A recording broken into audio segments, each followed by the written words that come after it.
Peace and much love. Drop a one if y'all can hear me. Drop a one if y'all can hear me real quick. Welcome back, yo. Welcome back for real.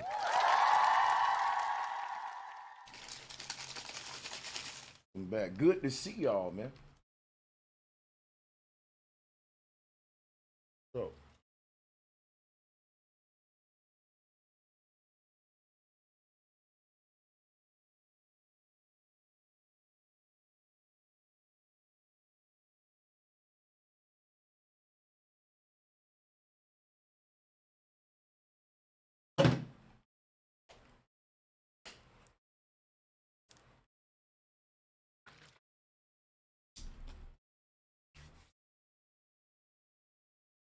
a like and share on your way in for your boy. Let's get the people in the building.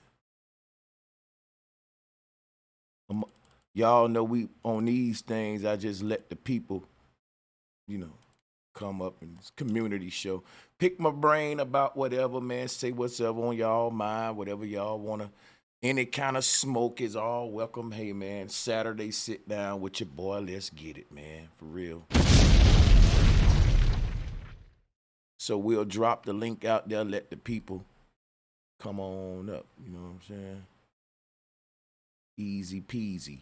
Easy motherfucking peasy.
Bro, I'm just chilling today.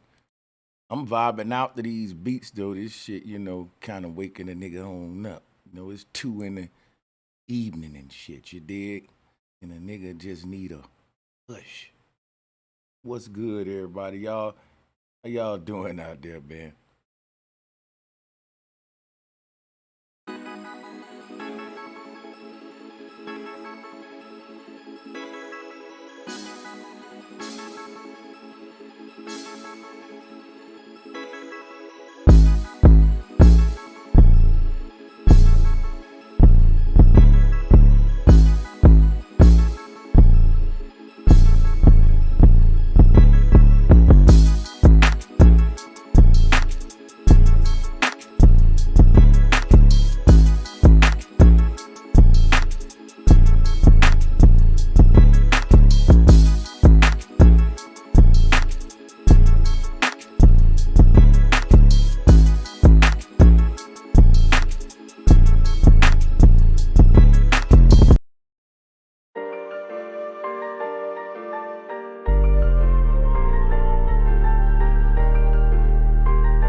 up, boy.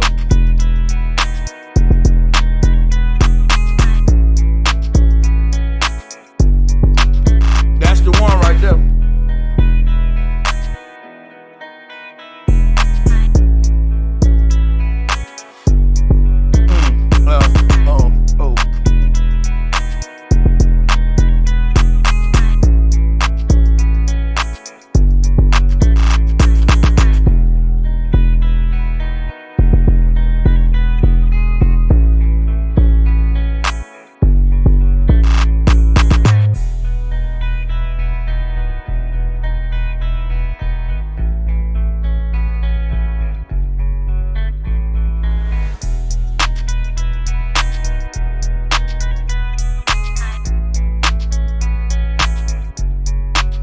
Hold up.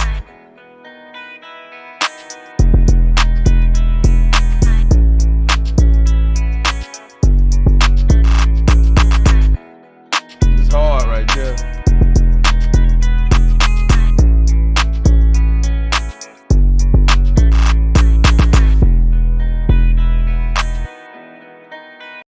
That's stupid.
Block you scared, y'all.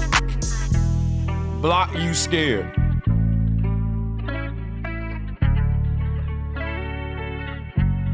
Block you scared, somebody.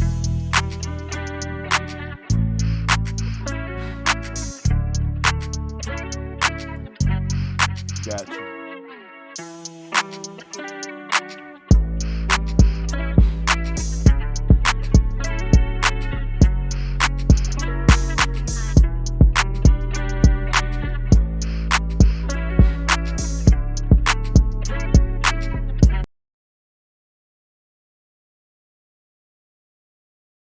We're gonna bounce back and forth between beats and knowledge. That's what I'm on.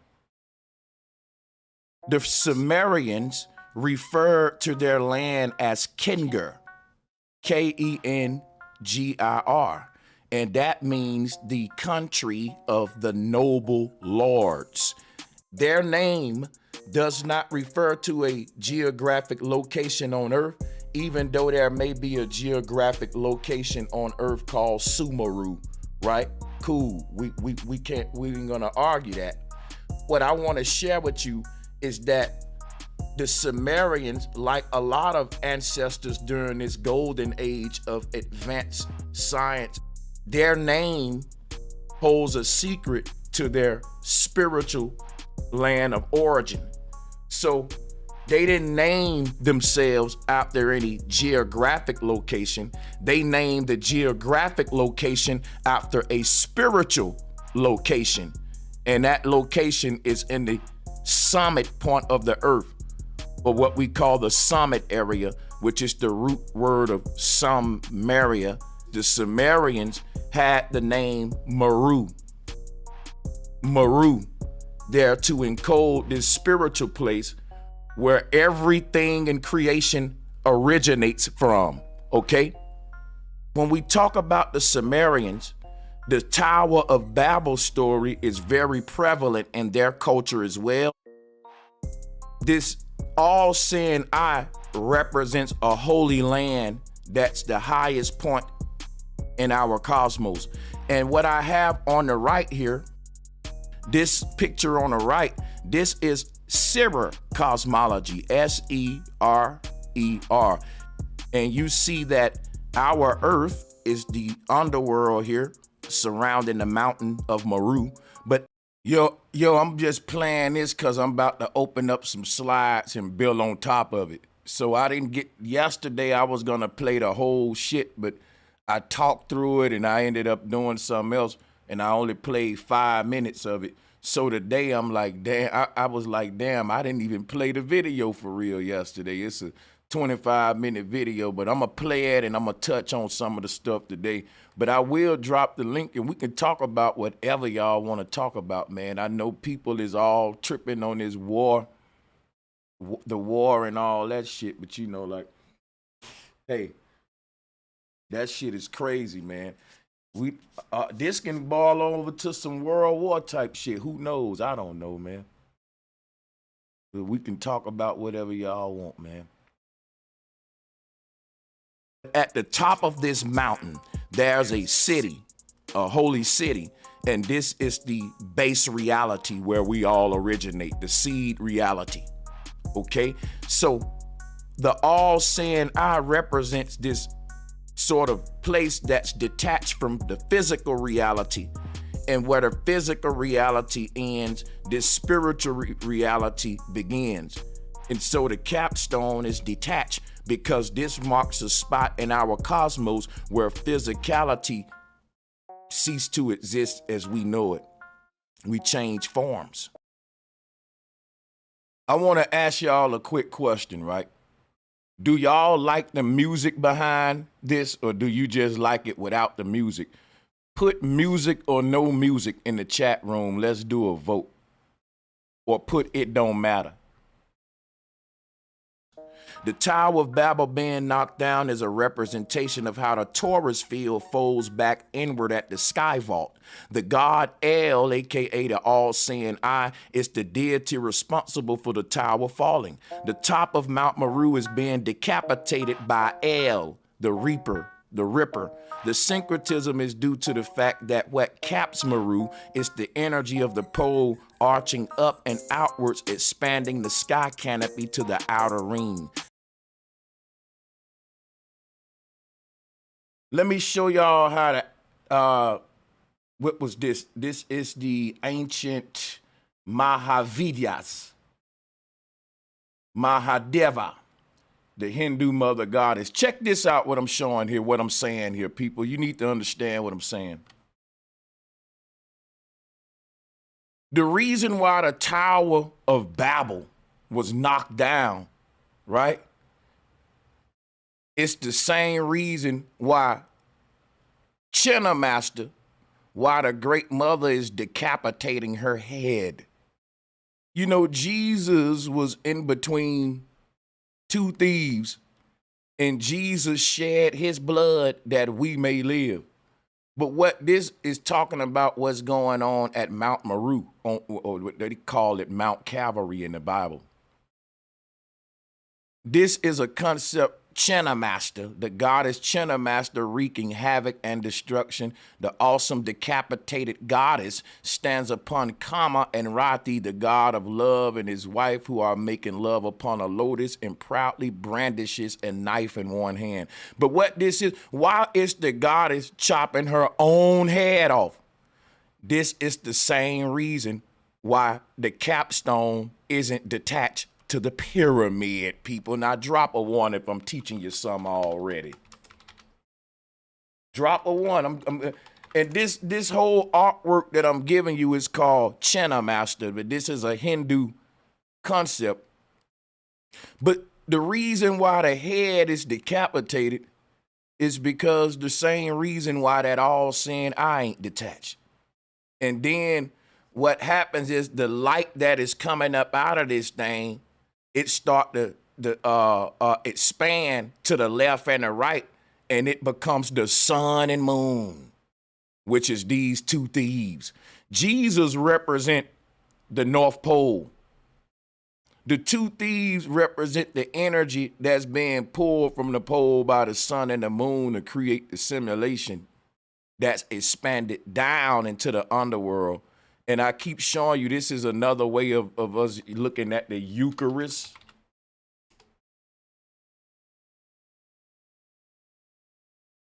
Red and blue sun and moon coming from Polaris. That's all this mean, the sky canopy opening up, or the vapor canopy, the firmament opening like a tent. Check it out. Same thing, man. The all-seeing eye is the Eucharist. And the rays of light that you see coming around it, right, is what Chenna Master is, the blood that's being shed. See the same story about Christ shedding the blood on top of the mount, in between the two entities that was stealing something or taking something, or the thieves, right? But see what this is right here. This is the central self giving birth to the, you think about it. You got a higher self and lower self polarity. You got like a devil on one shoulder and an angel on the other shoulder. Left and right brain, right? And then the pineal gland in the middle. That's all this, it's the same. Everybody was talking about this concept, and the reason why the head is cut off right there is for the same reason when I was showing you the artwork, right? Hold on, let's go back to this. Reason why the head is cut off because of here, look. To symbolize this whole opening right here.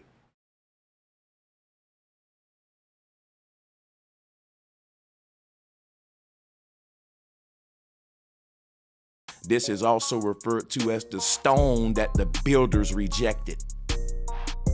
So this is because this is the part of our universe that can't be built.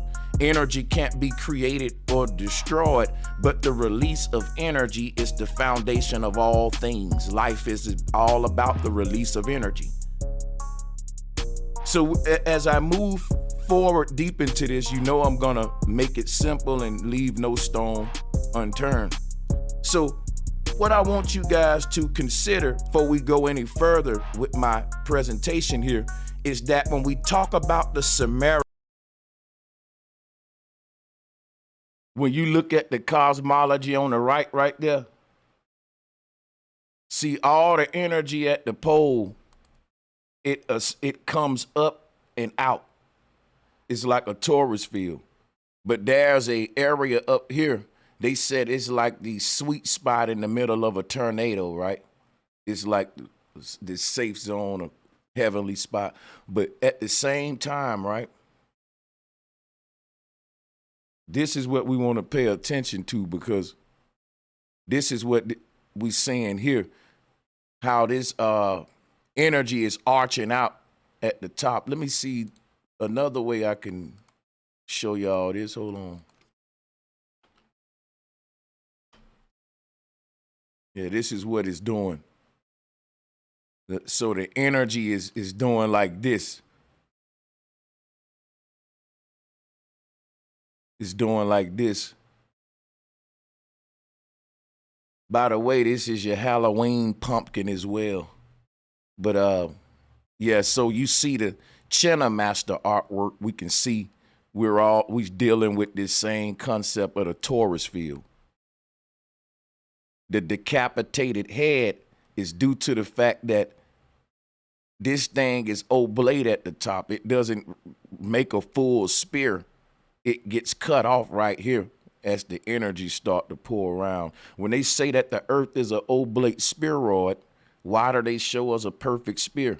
They don't want to let you know that this right here is literally what the earth is, man. It's crazy.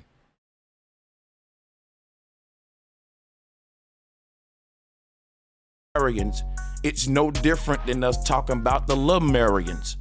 We're talking about a people that identified themselves based upon their spiritual origins at the North Pole. Check. When we say the Hyperboreans, we're talking about this advanced civilization at the North Pole. And we have to now consider that today, as I present to you so many syncretic evidences that will suggest that the Sumerians and their technology supersede the physical spectrum. And I will also point out that the Sumerians were just one group of many nations during their time that were aware of this very advanced knowledge about the earth. So buckle up, we're just beginning, guys. The Sumerians, like I mentioned, could be an advanced civilization that are referencing the pole area in their name, you know. And many people theorize that there may be many advanced civilizations coexisting with us as some sort of overseers or guardians that influence the collective from afar for the sake of achieving the greater good. And that greater good is called the summum bonum, which we're going to talk about in a minute. Summum bonum. And that's going to tie into the etymology of Sumeru. And the word sum is something we need to really pay attention to. We're going to do a lot of etymology here. It's going to be a lot of meticulous research. So a lot of these ancient civilizations, like I was mentioning, the Hyperboreans, the Nordic people, or the Norse people, right? The word Norse is a play on the word nurse, or the word nourish. Nourish. That which nourishes us come from the central point. That which nurses us back to life, which makes us immortal spirits, is at the Nordic area. And that the symbol of that area is a plus sign when we deal with medics, nursing, and all that. This is the root word of Sumeru, Sam. Sam, Sam, these are all synonymous, okay? So again, if you go to etymology and put in the word sum, right, this is what you will get. Quantity or amount, sum, a total, a collective. But this is the part that we really want to pay attention to. The word sama. Watch this. This is where it gets interesting. The top. Sum, the top, summit, the chief place. So when we talk about Sumeru, we're saying the top, the pinnacle, and the word Eru is Heru, or a word dealing with aura. E-R-U is another way to say aura, like our human aura. This is the chief place. This is the energy that resides in the highest areas of creation, because it expands from the pineal gland, which is the word pineal is the word pinnacle, which means the same thing, summit, pinnacle, pineal. What the Sumerians were referencing when they called themselves Eru, they were calling themselves gods from the Most High. I want y'all to think about this, right? There was a place in the Bible called Pineal, and who met God at that place was Jacob, if I'm not mistaken. Jacob is another way of saying Yaqub. Yaqub in Islam is a big head scientist that create the cube of Yah. The word Yah simply means God. Jesus said, ye are all gods, but we don't know that we've been squared or cubed or whatever. Yah cube. When they talk about this deity in that this big head scientist in Islam that was trying to create a slave race, yeah, we the slave race. See, that's what I'm saying. Everybody got this spookism in their shit, but I'm trying to make sense out of it. They've been tampering with, you know, the genetics of humanity, trying to make their own sort of AI or subhuman species as a slave race. But check this out, though. The crazy thing is when we say Sumeru, we're also saying the sum of all of our auras. What the Sumerians was saying was that each of your incarnations is a layer of the self. And every time we incarnate, that layer is summed up. Like, what's the sum of an answer? Like, it's a big consolidation or summary process. Sumeru, summary. is what I was saying, because it's like once as we ascend, we are collecting all of our avatars. We're becoming this multiple-headed beast, is what I'm saying. It's according to the Sumerians. So Sumeria, the sum of all of our auras, when they're consolidated into one.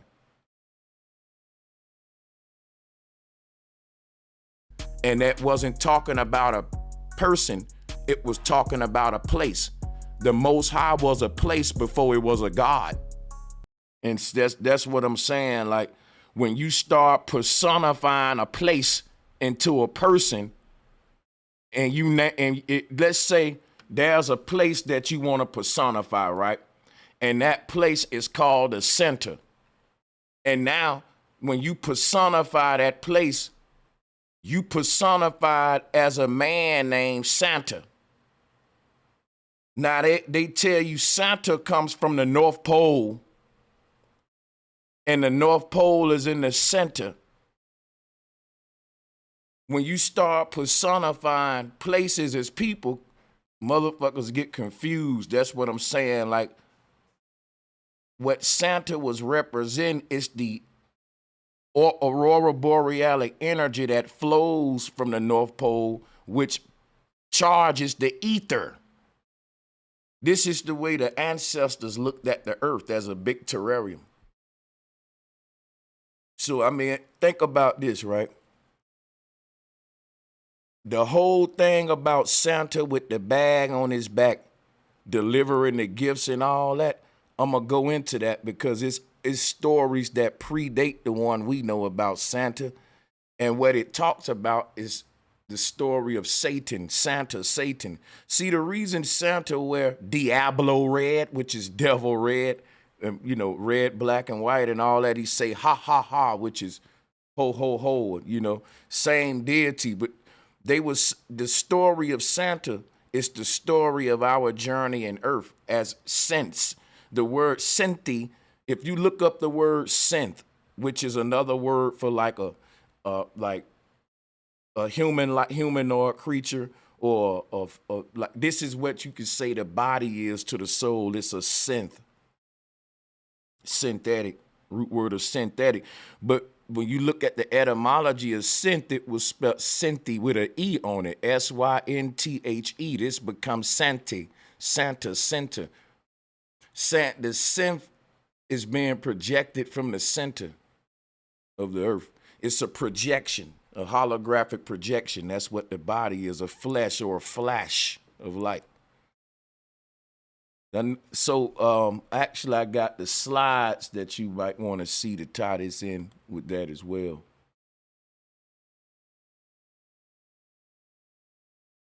There you go. I'm not really going hard today. I'm just kind of, I'm gonna do my thing when on my main channel and stuff. This is kind of Q&A, just throwing some of this material over here as well. But yeah, man, I mean, it's crazy because this deity that we're looking at, that we're calling Santa, Satan, Synthi, it was, you got female names like Cynthia. That's another word for like the word Cynthia, synth. But when we say that we are sentient beings, you're just saying I'm a goddamn holographic being, man. Like the body isn't who I am. So you're the light, not the thing that the light is perform.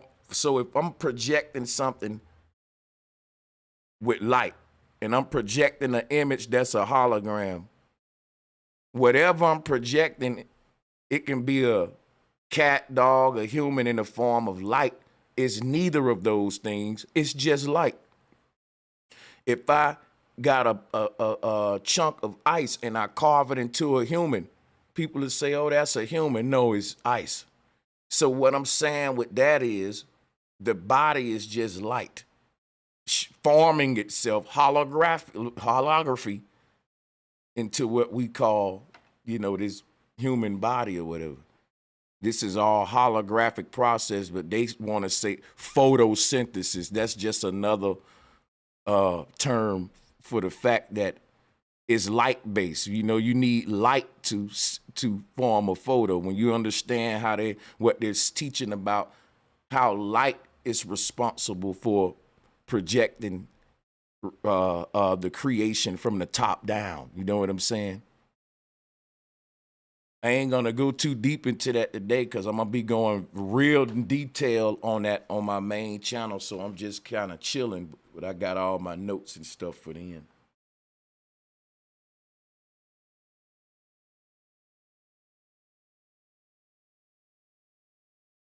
Hold on. And this was the summit area of our universe, what I just showed you on the other slide, what we need to go back to. So they were referencing that city in the summit area as to say, that is our home. The earth is not our home because we are spirits. We are not bodies. The body is just an astronaut suit that the Sumerian looked at like he was inside of this body just to explore the earth realm. But he did not identify with the body. He identified with the spirit. There was a point on the earth where you had a bunch of advanced civilizations that they didn't identify with physicality. They simply explored it. When we say words like Sam, we're gonna do some advanced etymology. The word Sam, these are words, how we're able to say words like ensemble, assimilate, right? Facsimile. And this is important because this will show you, you know, how we get words like simulation. See what I'm saying? Like when we talk about, if I say, give me some just mean any amount. And that's talking about how numbers and amounts was created, and that's in creation, but ain't no amounts and numbers at the North Pole is what I'm saying, at 0 point. Or the concept of quantity don't exist at 0 degrees. So quantity only exists in the quantum computer. You understand? Quantity only exists in a quantized simulation. Just reflect on that for a minute. See, when we say the word Sam, that became a god named Uncle Sam. Uncle Sam, you see what I'm saying? Sham, dealing with something that's fake. Sama, look at here.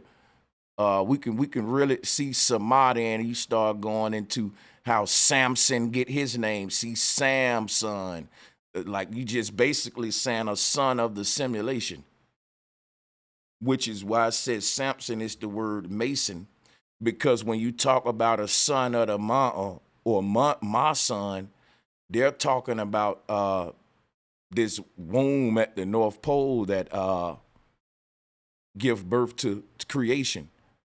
But see, I don't even think they're from that. We are. You know what I'm saying? They ain't the real Masons is what I'm saying. They're sons of the damn Baphomet or the goat or whatever. Like we're the real sons of the great mother, you know.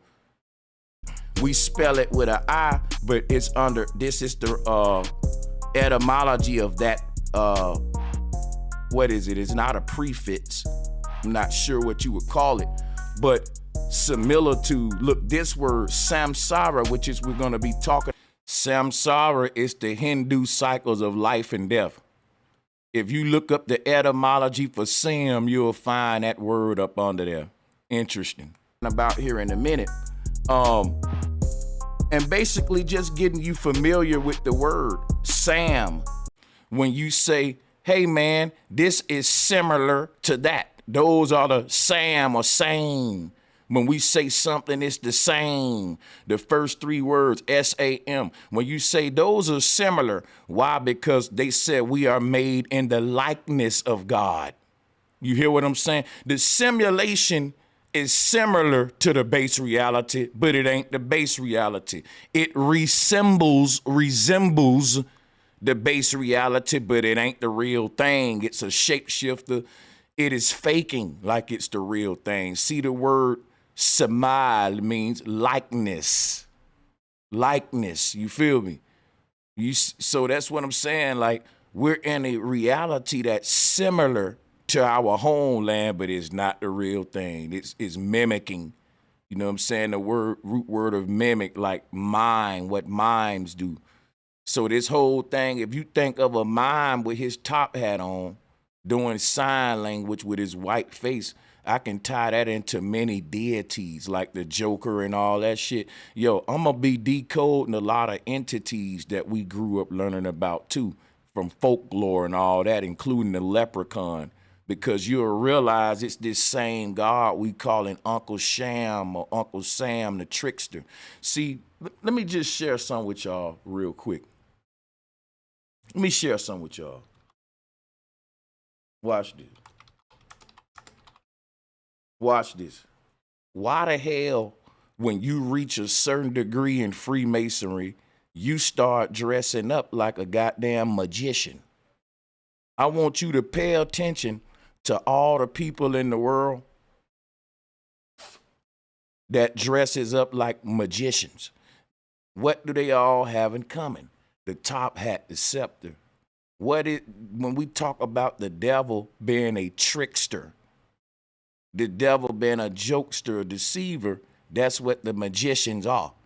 That's what I'm telling you. Like, Merlin is one of the deities that they look up to. What is the root word of Merlin? Dealing with Meru. You see what I'm saying? What kind of hat? If you pull up, if you look at what the magician, how the magician be dressing, you'll see a lot of truth too. So like I was saying about why we wear the damn triangle hat, because Santa hat is the center hat. See, when we going back to the center, we're walking in between the curtains. We're going beyond the veil. And let me show you what I mean. I'll be redundant a little bit here from yesterday.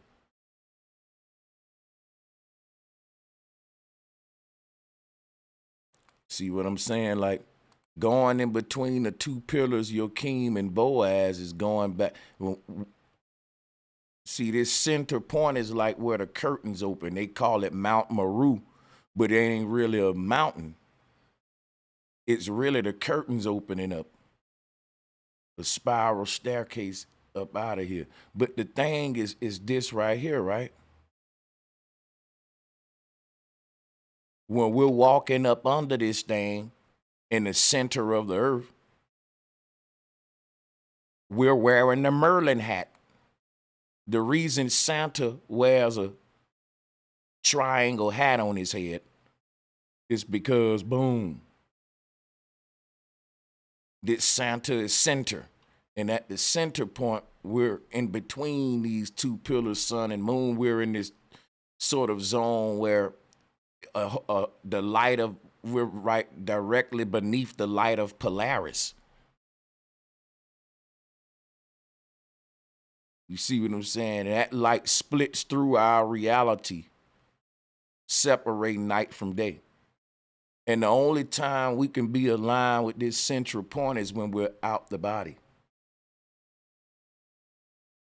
So this is why Santa, you know, when you say devil, you're saying the veil. The veil is what I'm saying. Satan is satin, talking about these, like this sort of curtains is opening up at the North Pole or something.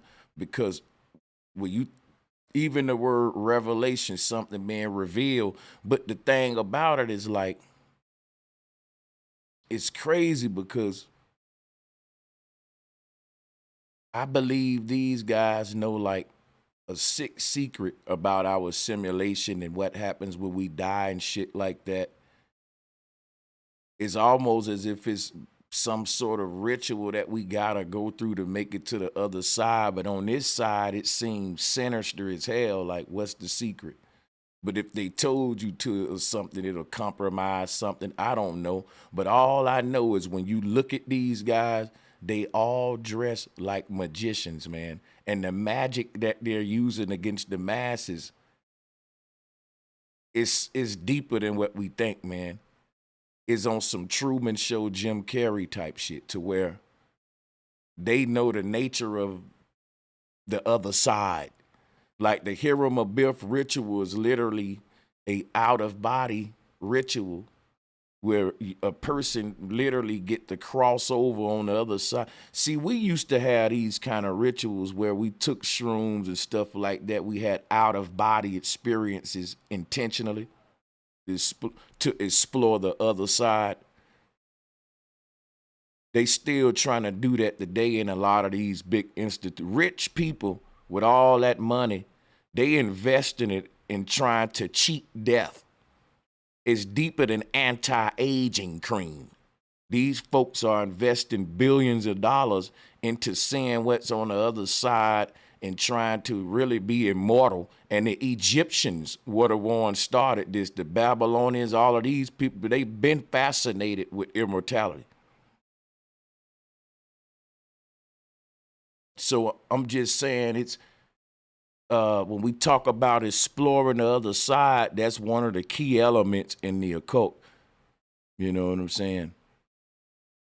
The Hiram Abiff ritual tells us a lot that when you rising up into the ranks, they're basically pulling you out of your body. And I don't know what's on the other side, what's this realm, and it could be a literal entity that they're introducing you to over there that we're calling the devil or Yahweh or whatever.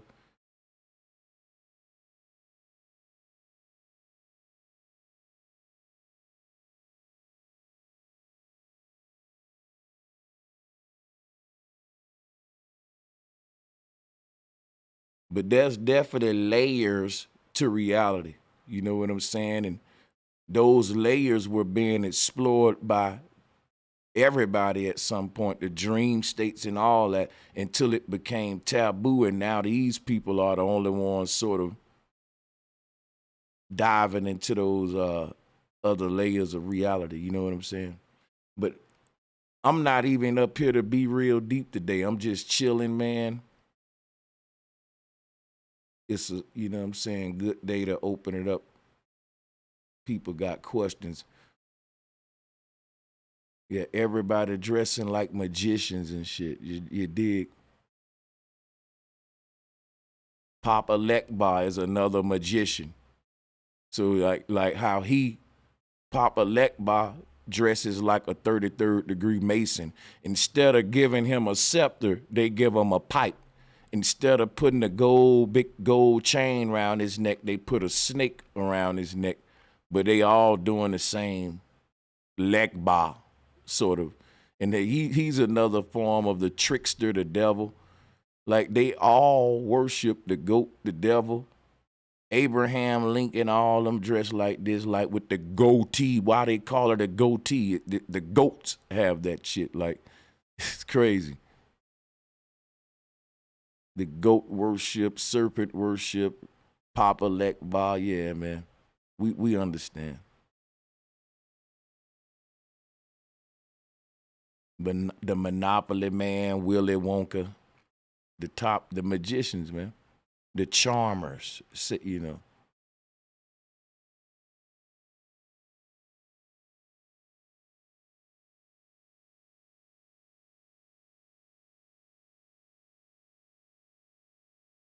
What does it mean? Together. Did you know that? That the word Sam means together? Yeah. When we say Uncle Sam, that's what we're talking about, Samedi. Ain't no difference between Samedi or Papa Lekba. They the same deity. There is no I'm so tired of people who not syncretists trying to find the differences between Lucifer and Satan and shit. There is no difference, man. There's no difference, dog. Papa Lekba is Baron Samedi.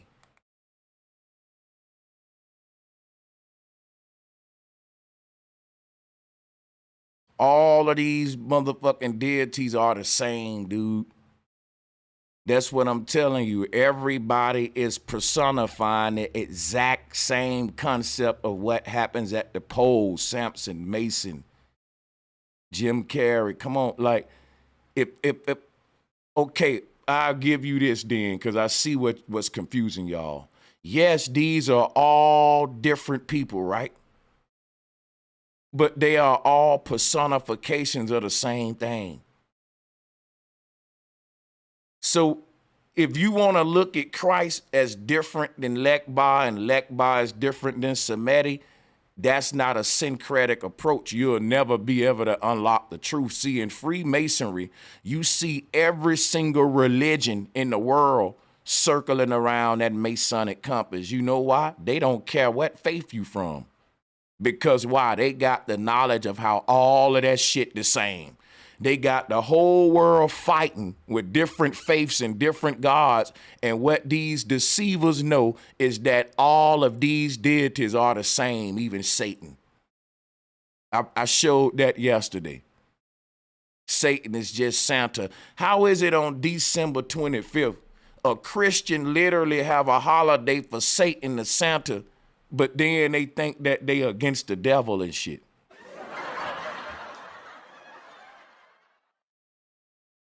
They don't understand the science behind it. Get the spookism up out of it.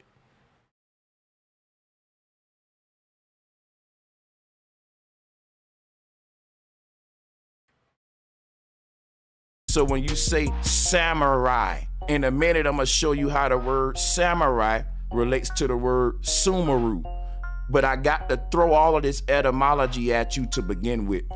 So understand now that your mind is familiar that the word Samaria is linked to the first three words, S-U-M, is very important because that ties into S-I-M, S-A-M, S-E-M in etymology, and you can see how all of it relates.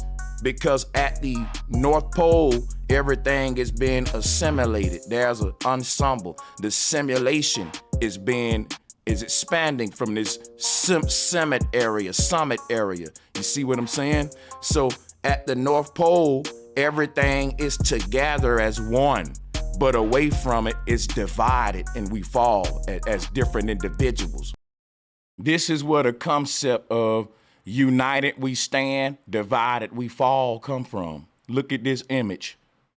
It says that without you opening your mouth.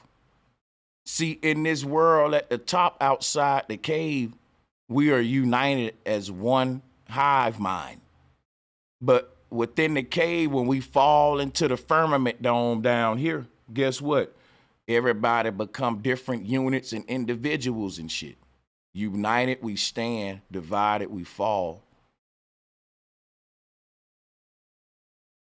Inside of the simulation, the only hive mind is what we're calling sham, or the algorithm, the AI, the artificial intelligence that's governing this shit, that's here to be the resistance, the force that's keeping people here, the boogeyman in the haunted house, so to speak, right? That's the only thing that's the real hive mind in this simulation.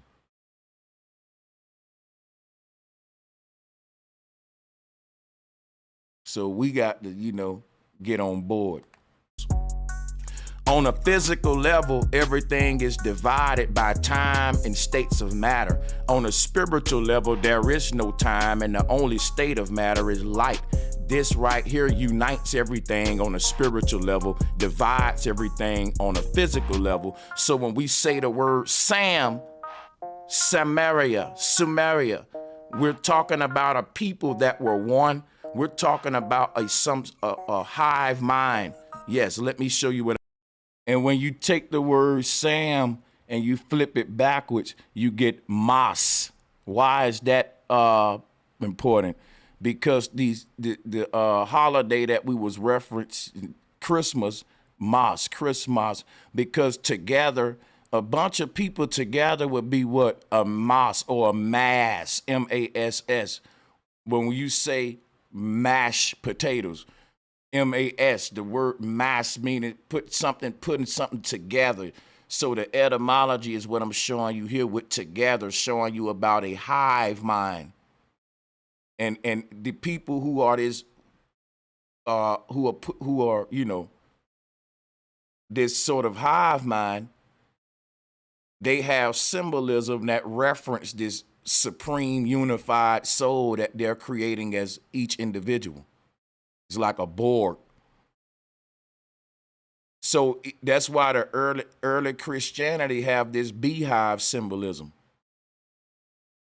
That's why Christ is saying, let my mind be your mind. Like, let the mind of Christ be in you. See, when I tell you that Christ is the devil, think about this now, because I proved that Christ was the devil yesterday. But I want you to think about this, right? What is the devil trying to do? The devil is trying to enter your body and get you to do his will. So you got this foreign spirit that's trying to get permission from you to hijack your body and do its will through your damn body. And let its will be done through your body, and don't you even have a mind of your own or lean into your own understanding. That sound right if the devil was doing that. But if the Holy Ghost doing that, how do I distinguish between? See, the ancestors looked at Satan and Christ as the same. Their concept of any kind of devil was a foreign spirit. And guess what? Christ don't look like none of the people who are allowing this foreign spirit to enter them. Foreign gods that you got to learn about before you summon up their fucking spirit to come in you. I remember being in church trying to get the Holy Ghost, and I was asking different Christians, like, how is it gonna feel when the Holy Ghost come inside of me, pause, and take over me? Man, it feel good. It just feel like electricity going through your body, and you have no control. It takes over your tongue, and you just feel good. And they was telling me how good it felt, but I was like, damn, man, that sounds scary than a motherfucker. Shit. And I'm sitting there in my mind like, I gotta let it in me. I ain't want to say that out loud, because they would have been like, yeah, dummy, you got to let the Spirit of God come inside of you, pause, and, take control of you. I'm like, oh, man, I'm not going to have control over my body? No, you scared? Hell yeah, I'm scared, man. Shit. You telling me a goddamn ghost gonna get inside of my body and take over me, and you want me to be happy about it? Stupid.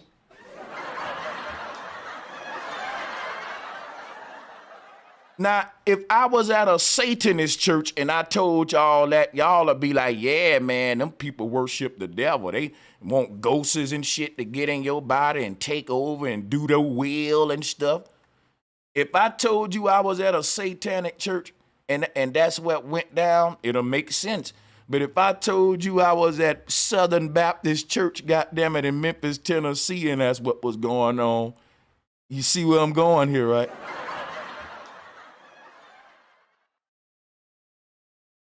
I'm just saying, all of that shit is based on summoning foreign spirits or demonology. Talking in tongues, the oldest form of talking in tongues come from the satanic church.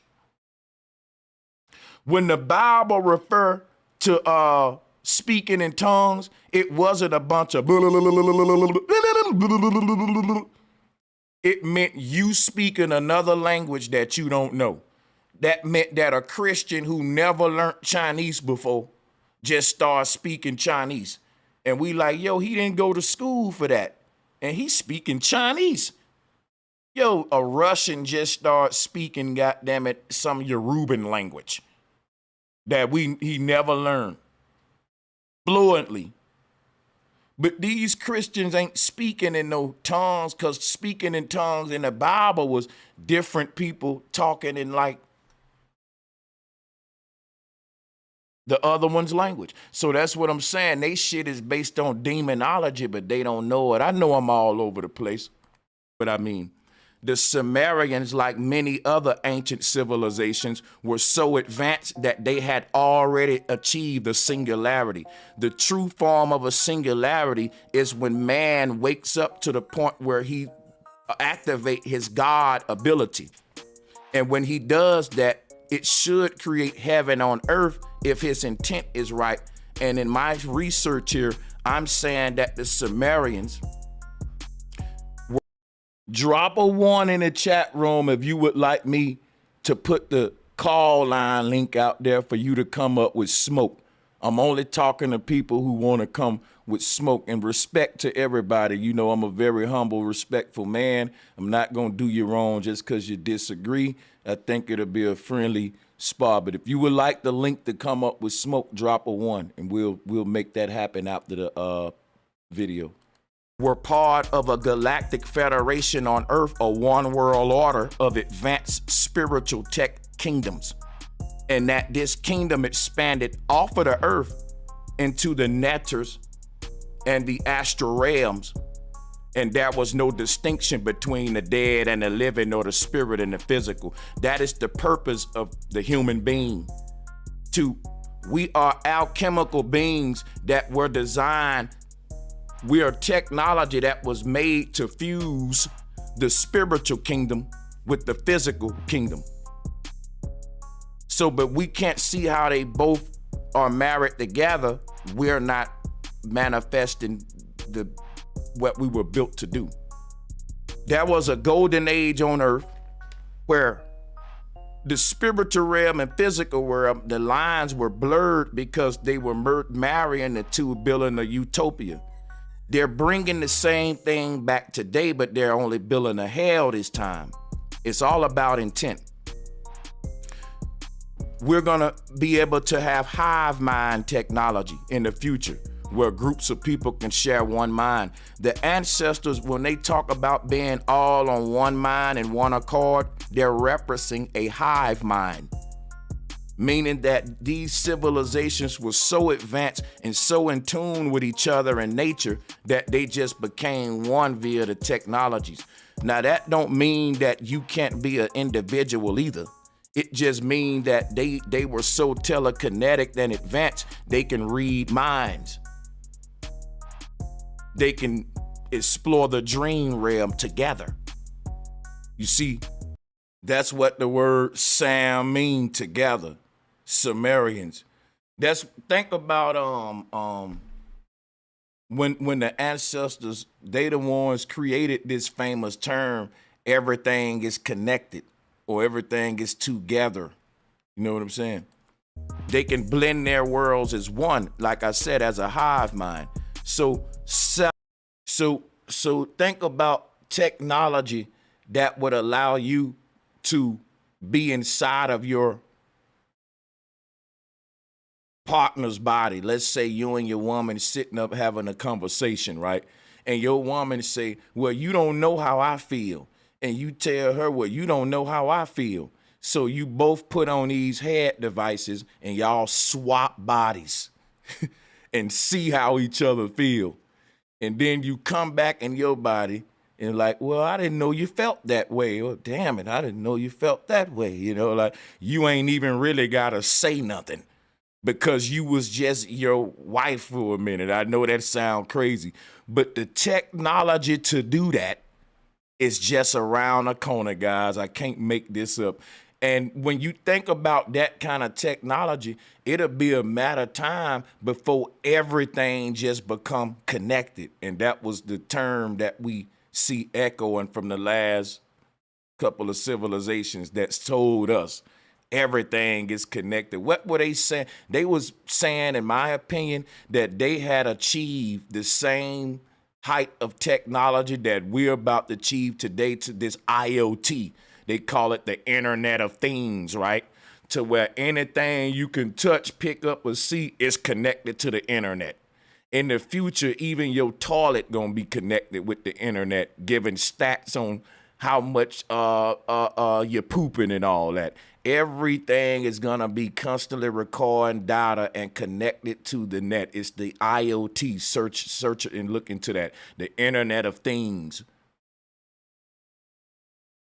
and for long humans will be connected. So this has already happened before. And when everything got connected to the last web in the ancient world, somebody said, aha, everything is connected. Finally, you know, we connected everything. And that was the end of their goddamn civilization. We don't hear from them. So after we hear these little quotes like that and these grand transformations on earth, those people disappear. Like you have these heights of philosophy and poetry and music. Like when you think of classical music, it's really no, like the shit Beethoven and like classical music, yo, and just orchestra music is very complicated. You don't have repeating notes a lot and all that is very complicated. And this was music that we created hundreds of years ago. And if you look at the music we make today, it's so goddamn simple. 12-year-old producers are out there, man. It's fucking crazy. It only got 6 sounds in it. Some of the music they was listening to in the ancient days, it had a damn orchestra with 100 to 200 motherfuckers there. And this was regular music. Like it was regular live music going on in these old antique ages and shit. You walking down the streets and it's constantly live music and shit around you. Like there was a different vibe, but I'm just saying, the ancestors managed to achieve a IoT where they connected everything. And they didn't do it the way we doing it today. They had an more spiritual approach, if I may use that word, but people don't like for you to use the word spiritual when you're talking technology because they don't see how the two go together. But everything is connected. That's a spiritual statement. And we do say that when we're dealing with the internet and gadgets. Is everything connected? Yep, everything is connected. So they're showing you how the spiritual and technical both can share the same space just with the term everything is connected. Let's hit play on the video. Sam means to gather. Like, let me show you the etymology again. Sam, Samaria, Samaria, same thing. Because the sum of a math problem is when you put the two numbers together. What's the sum of 2 plus 2? 4.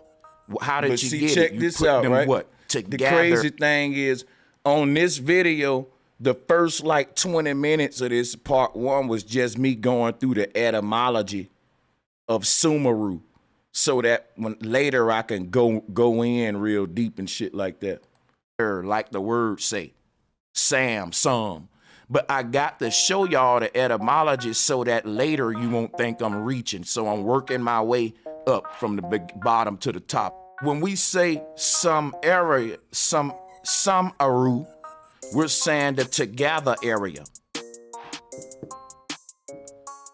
When you say Samaria, you're basically saying 2 words. The summit area. The highest peak. There's an area on this earth, and that area is the sum of all of physicality. We're gonna go deep into this. This what you gotta realize, right? Check this out. On Mount Calvary, Jesus' physical body did not get up when he died. Jesus became a corpse and decomposed in his physical body. Like he wasn't a zombie that physically got up. If Christians read the Bible, guess what they tell you happened on Calvary? Jesus gave up the ghost. I'm going to pull the scripture up in a minute. Those the words the Bible used. That means he breathed his final breath. And he did not, that wasn't a physical body that got back up out the grave. That was a ghost that came back, and the ancestors was like, damn, is it the real Christ or not? And that's that ghost that ascended to heaven. Because think about it. If Christ's physical body got out the grave, they would have hunted him down and killed him again. Word would have got out, hey man, he ain't died, he back alive. You might want to go kill him again. You think they were just going to let him go? So Jesus would have turned 34, 35, 36. He would have had another chapter to his life after he got up out the tomb. His legacy would have continued. Why did it all stop at 33? Because Jesus, the man, died. This is fact. Why did Jesus give up the ghost on Calvary? Because Christ submitting his soul back to God. God was considered to be the highest form of yourself that exists in Meru. What the ancestors was teaching, that there are 7 copies of you that exist in 7, dimensional planes, and that each 7 got to die and give up their ghosts. And all of these 7 sort of souls or 7 seals with your energy separated in these 7 nectars, all of that energy gonna be consolidated to one grand version of you. Jesus was just one layer of God. This God that Jesus was submitting to and doing the will of was his higher self.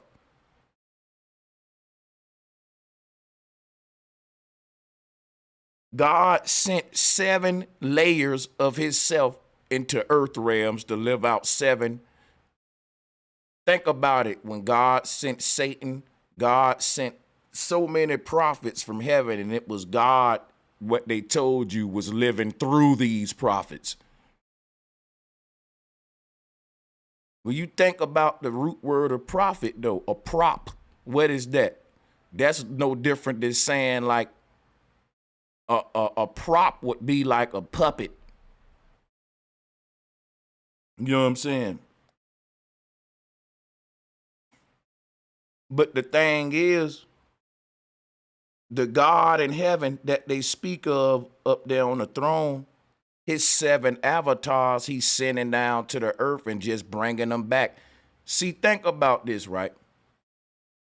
When Jesus' ghost ascended back up to heaven, we don't hear nothing else about Christ no more until Revelation.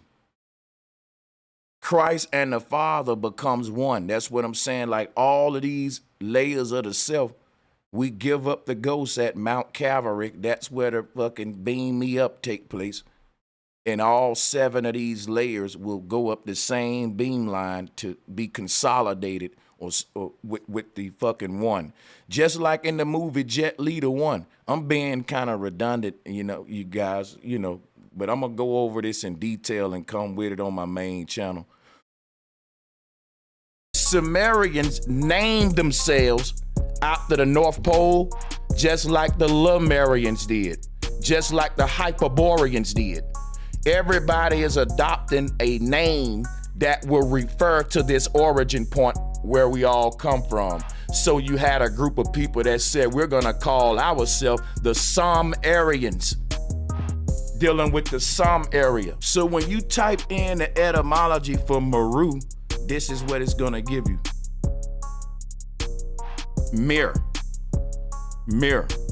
Now, when we say the word mir, you gotta understand, let's read the etymology. A mir is a pool, a small lake or a pond. Why is that important? Well, this area that they call a summit area, it's its own pool. It's its own pool. In other words, right, I've shown you guys this image here quite often. Let me show you. A mirror is a small pool, not a big pool. Why? Because the smallest pool is Mir or Meru. I want you to look at that. The highest peak in our universe is this mountain, the Sum area, Sumerians. This is where they're from. They're not from Earth. None of us are from Earth. We are all fallen angels from the Sum area. Again, the Sumerian was naming themselves after an area that is the sum or totality Foxy Moon, what's good, sister? Salutes to everybody. Who we got in the house, man? I'm gonna drop the link again in a minute, yo. So if somebody in the chat room got smoke, I mean, you can come and bring it. Of all things is at the highest point up here. So again, let's bounce back here. What we have is the word Meru is a play on this woman called Mary who gave birth, and she is a form of the ancient mother goddess for the old Christian church.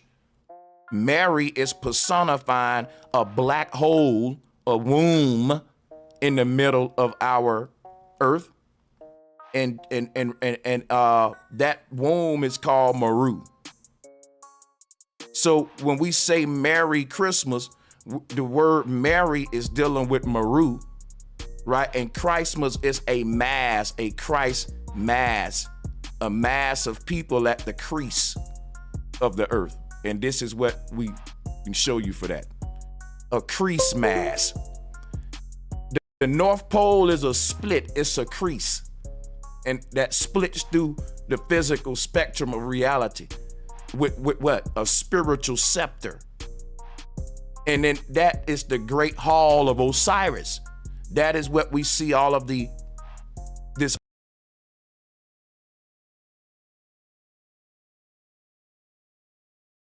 Yeah, by the way, the name Allah is just a play on the word hall. It's all representing this North Pole. Like I said, when they start personifying a place as a person, people get confused. It's opening here. And look, there's a mass there, the dead. Everybody we thought died, they're waiting for us right here at the crease. This is the crease mass. And why do we say Mary? Because that refers to the location of it all, which is at Meru, at the middle of it. But the word Mary or Meru is the word mirror. And a mirror is a pool, a small lake, a pond, which is exactly what we're referencing here. The smallest lake in our netters or our multiverse would be Mirror or Meru. Every other one would be bigger than that. So a small one, right? It's specific. A small lake or pond. If you look at Plato Atlantis, the mirror would be in the middle. The mirror or the Meru would be this. If you look for the small lake or a pond, the only one would be at the top because everything else would be what? A river, a lazy river.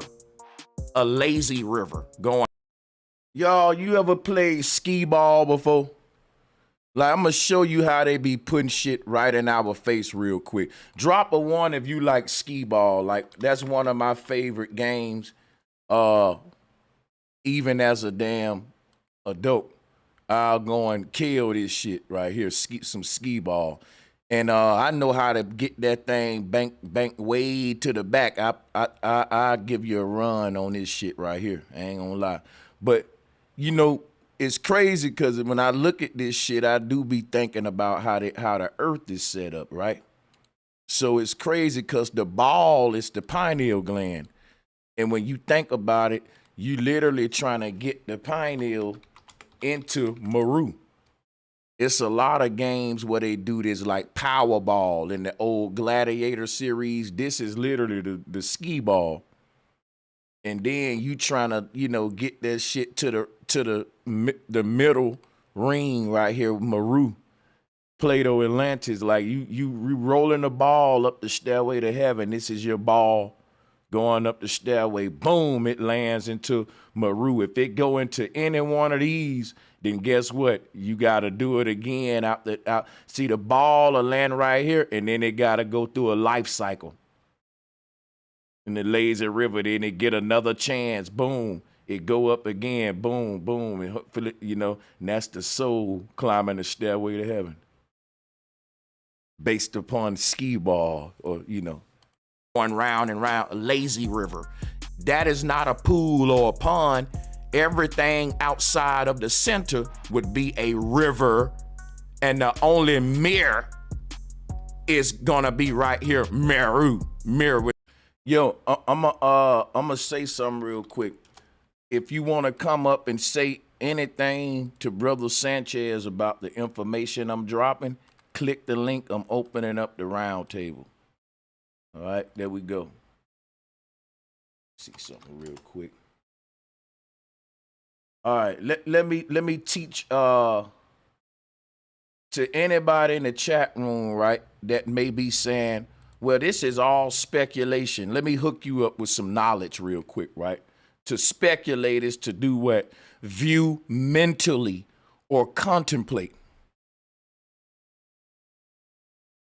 I don't know if they knew that.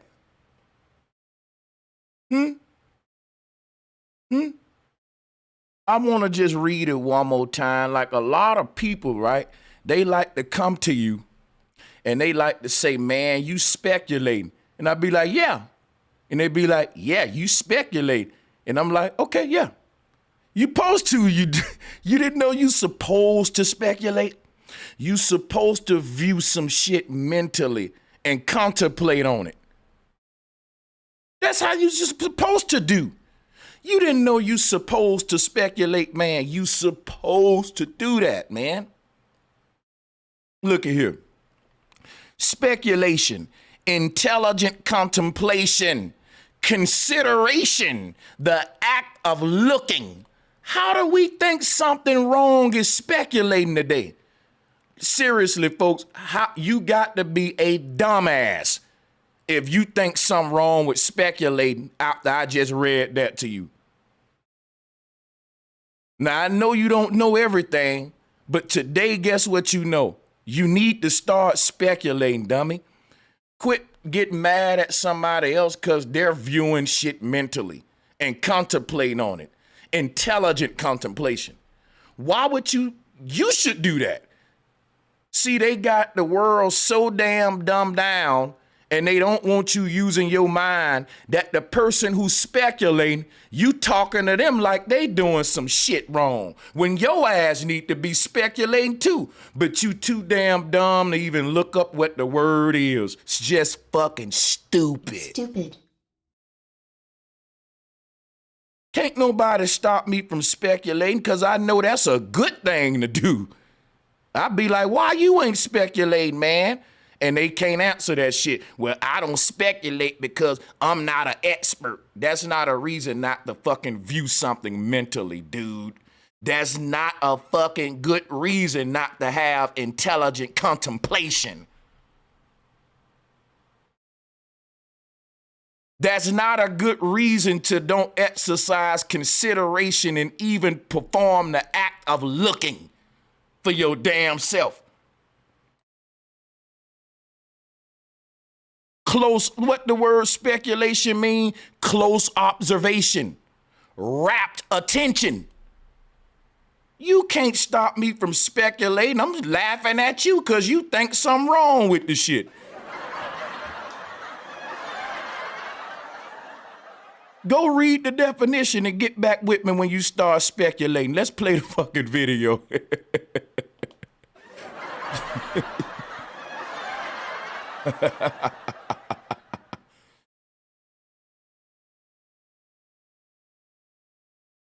Which another way of saying mirror, a small pool, a small lake right there. So if you want, we get the point on that. Let's move on with the etymology. So again, Marie, which is, I told you, Mary, the Virgin Mary. Mary was able to give birth without a man going up in her because she don't represent a physical human. What she represents is a location where physicality and spirituality merge. What is the root word of merge? M-E-R-E-M-E-R, mir, meru, mirror, merge, merge. All things merge together and become one at Meru. So all of this stuff, somebody say ain't nothing wrong with speculation. It's just not a fact. Let me school the dummy again. Guess what, yo? You don't get a fact if you don't speculate. God damn it, this is crazy. This is just crazy. Stop, man, just stop. Listen, Just stop, dog, for real. Just stop, goddammit. Yo, how would you ever get a fact if you don't motherfucking have close observation on it? How would you ever get a fact if you don't even look at the shit? It's impossible for your ass to come up with a fact if you ain't speculating. The word speculare mean to observe. Why you think that the word special, the word spectacular, all have the same words as speculate? The word special, specialty. Because it's a person that have intelligent contemplation about whatever field that is. You got to quit thinking that something wrong with the word speculate. You're still trying to make something wrong with it. It's just not a fact. No, it's how you get a fact, dog. This is crazy at this point. You got me cringing for you right now. Just stop typing in the chat room, for real. I'm cringing for you right now. Like, this is literally how you get a fact. At least it's one of the main tools you would use to come up with a fact is speculation. And you can't say that it's not. Yes, you would have to mentally contemplate shit. Right? You would have to have intelligent contemplation. You would have to be considerate of any variables that may affect what your answer or conclusion. You would also have to simply perform the act of looking to even begin this. You would have to have close observation to the matter and rapt attention. Yeah, all of that is what you need to come up with truth and facts. That's exactly what a judge is doing in a courtroom, speculating. He's saying, tell me about this, tell me about that. And anybody saying, well, judge, that ain't a fact. Judge is like, no, I'm trying to get to the facts. Well, judge, I'm just saying that ain't a fact. No, judge is using the process to get to you don't get it. You know what? I'm just going to play the damn video. This is fucking crazy.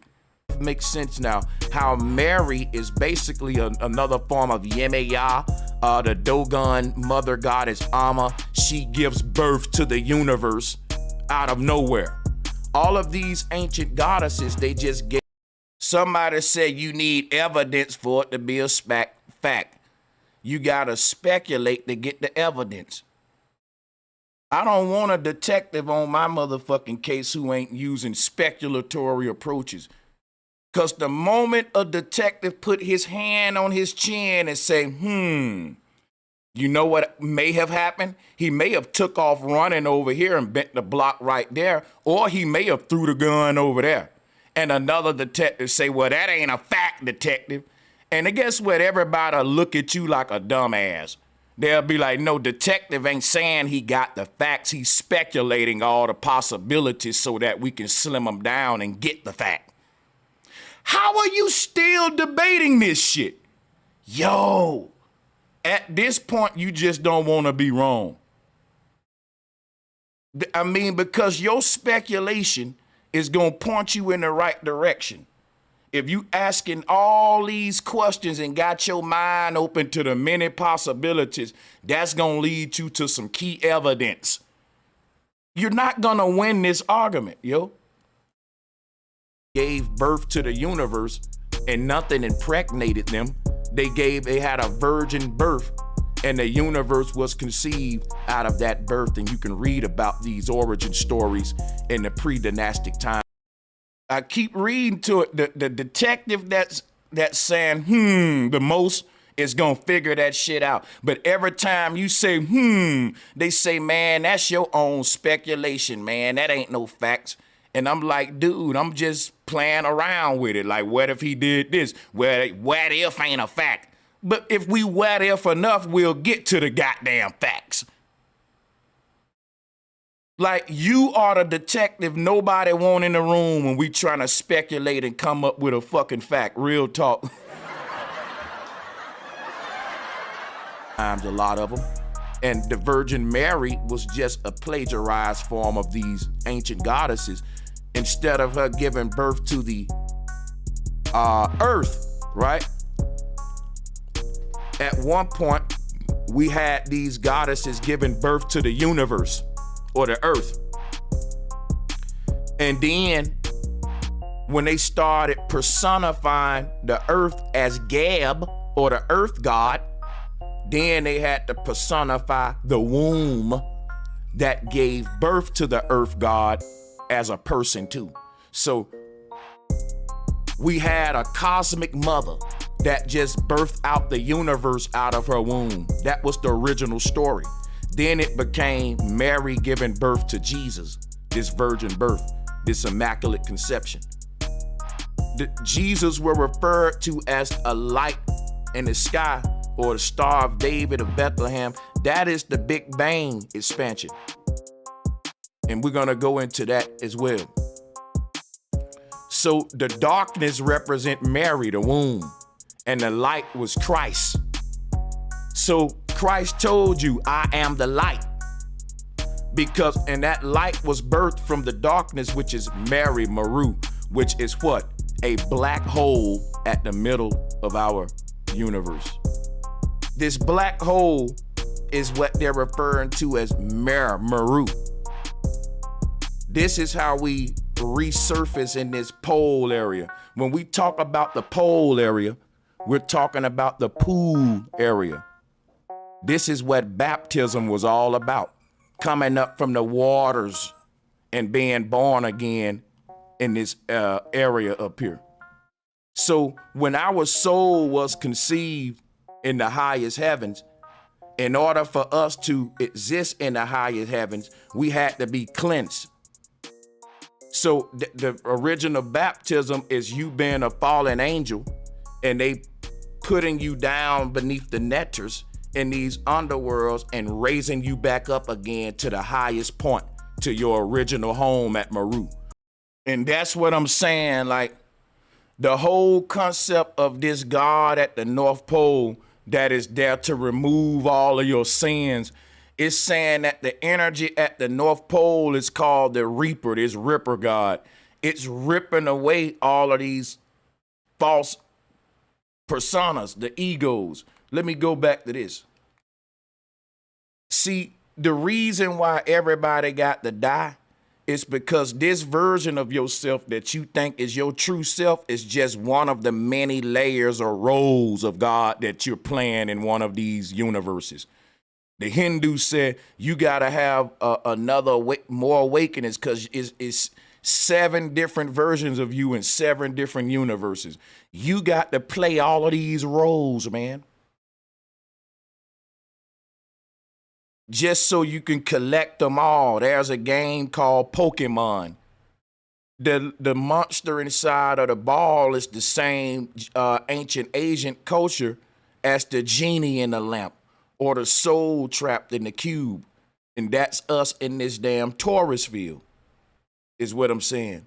So it's 7 layers to this thing, and each layer is that's why I told you the word ego and the word egg are related, because these 7 egos are not really us. These are characters, and the word character and the word chakra resemble each other. Caricature, chakra, character. You know, there's a relation there. It's 7 different roles we're playing, man. So like when you talk about, it's crazy because when they said that Jesus was saying, through baptism is the removal of sins. Baptism is basically us removing our sins through the process of being born again. And like you said, collecting them all as we journey up this tower. This is literally baptism as we resurface from the different waters. When God separated the waters from the waters in the beginning of creation, these were true waters of baptism, or the waters of Nu into the African people, the primordial waters to some.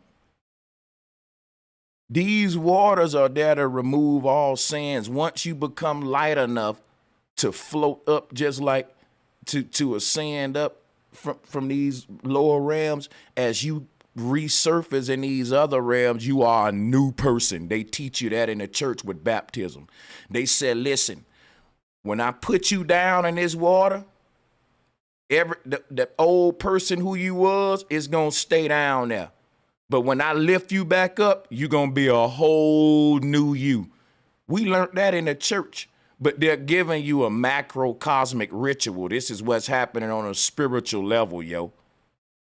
To the fact that you're gonna have 7 baptisms, and the last one, you're gonna remove your last layer, and you're gonna finally reveal what you really are in that last one. And you see, so if you understand what I'm saying there, you can drop a 1. This was the original meaning of baptism. And, you know, our entire life process. By the way, if you want to go more in depth with this research, all of my latest research, you can go ahead and get the full edited presentation that you see right now. It's over 3 hours. This is just 25 minutes. The link is pinned to the top of the chat. The link is at the top of the video description area. I appreciate you guys in advance for doing so. It helps support my research. And this also includes all of the slides that was used in my research. I put a lot of time into it. So, you know, I appreciate you guys. If you want to support my work, let's go. Process, an incarnation process, is a big baptism process. A big baptism process. Let me show you what I mean here. We come from this world at the top, this mountain up here, right? The highest peak. This is where we're from.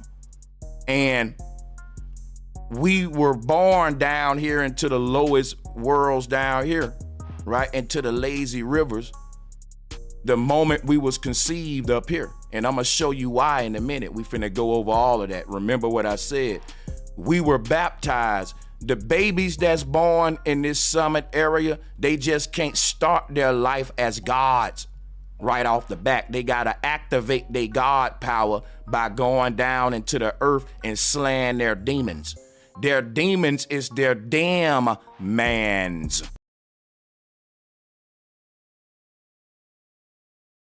And the thing about the word demon, and this is crazy because the brightest versions are small and they're at the top. The dimmest versions are big and wide and they're on the outside or whatever. In and out is what I'm saying. In is where we end the simulation. Out is where we still want to be outside of Eden, in the creation, into the creation. So, like, the Exodus was literally us going into the outer, into creation when we come from the center. But the thing is this, y'all. Damn mans are your lower selves. See, all of this is based on holography. But with holography, you can be projected by different kinds of qualities of light and different colors of light that'll create your worst reflection or your best reflection. And basically, all of these different universes are creating their own version of you, and you're deciding which versions you're gonna mix together to create your greatest version. And it's, you know, so my thing is like, just make a long story short. Matter of fact, let me just play the video because I'm gonna actually say that in here. Those are your netters, your chakra layers, your false egos. It's 7 of them. The Hindu said we got 7 incarnations. Demon is the root word of demonstrate. Each of these 7 incarnations are like 7 demonstrations that we're running, or simulations. And they supposed to help us achieve what's called the summum bonum, or greater good. When we say summum bonum, that turns into the sum of all of your incarnations into one being. And that's what the Most High, Almighty, glorified version of the self is. So the pole area is the pool area. The pool area. This is the part of the earth that pulls us. It is a pool and it is a pole. You see these words here. how they all relate etymologically. Because what's happening at the pole, if you look at the Yoruban cosmos, they're pulling everyone that grabs onto that rope in the middle of this cosmos, this Yoruban one right here. Everyone that grabs that, they're being pulled up to their greater versions. You see what's happening in the middle of the Yoruban cosmos? These people in the middle, like what's at the Mesopotamian cosmos, they're lifting up souls up out of the underworld. This is the real priest who's baptizing us.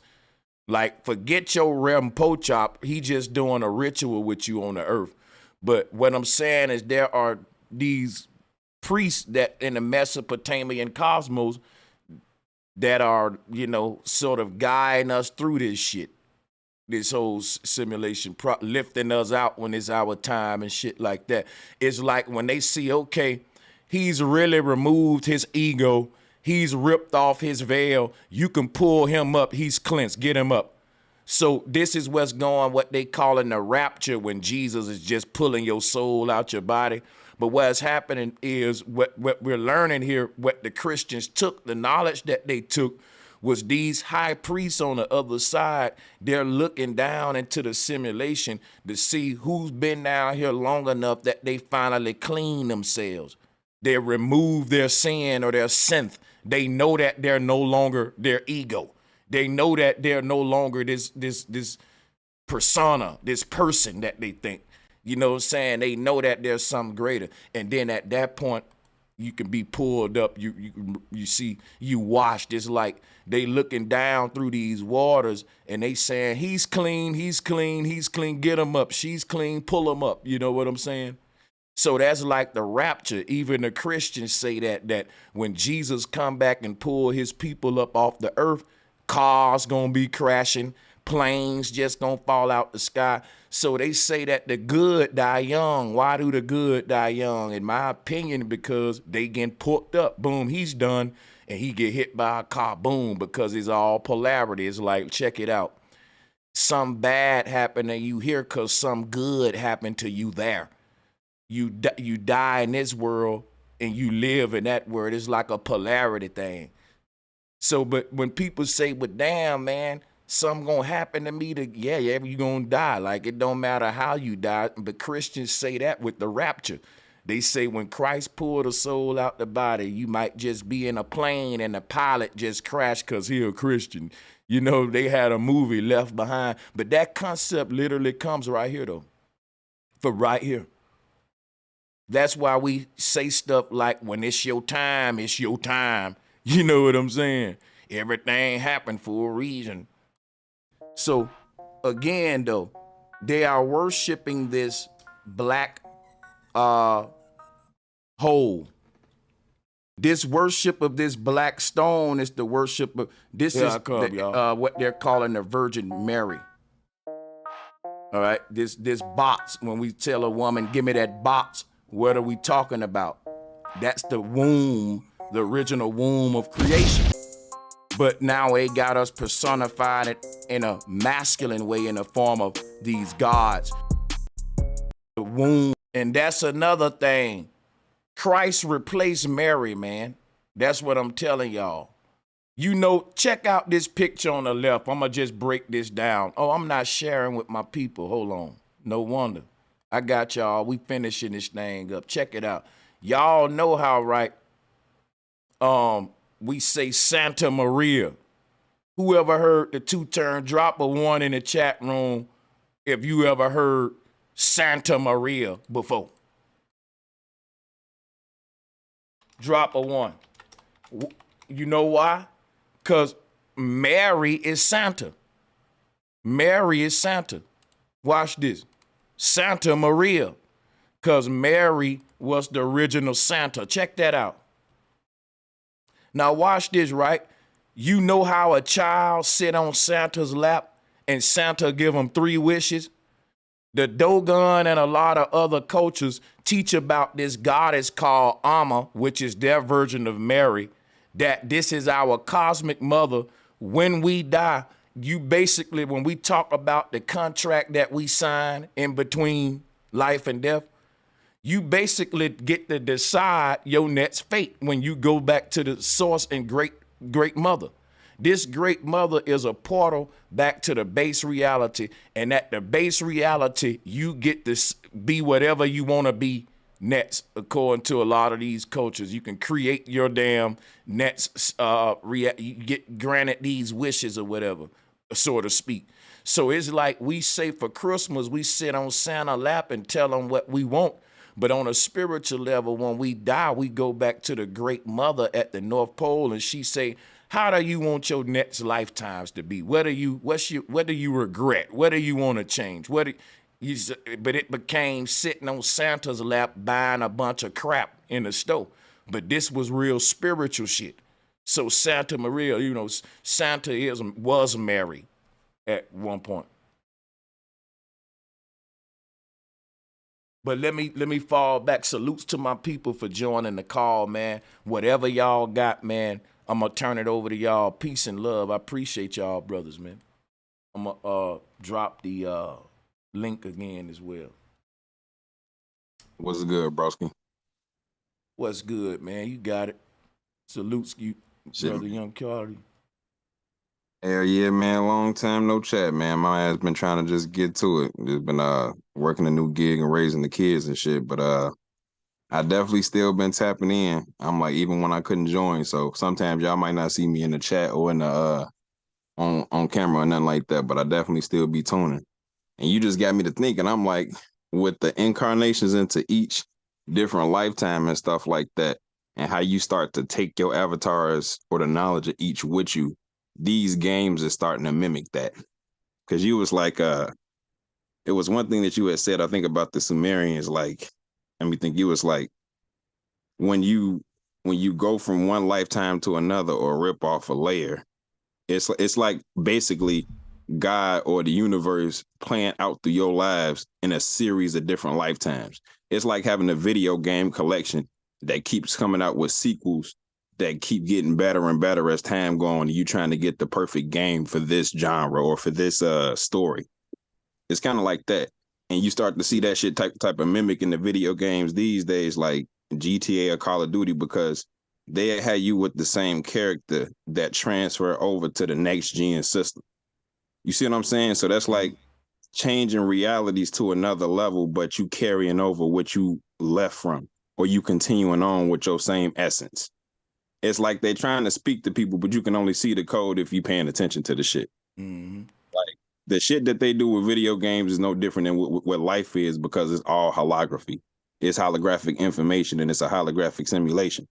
So you're going to see the same things mimic one another. Like they say, as above, so below. And I'd be like, man, the Jews that bro dropping with all the Sumerian shit and all of these collages, they still be getting a nigga hype. That's why I'd be like, man, keep doing the thing, bro.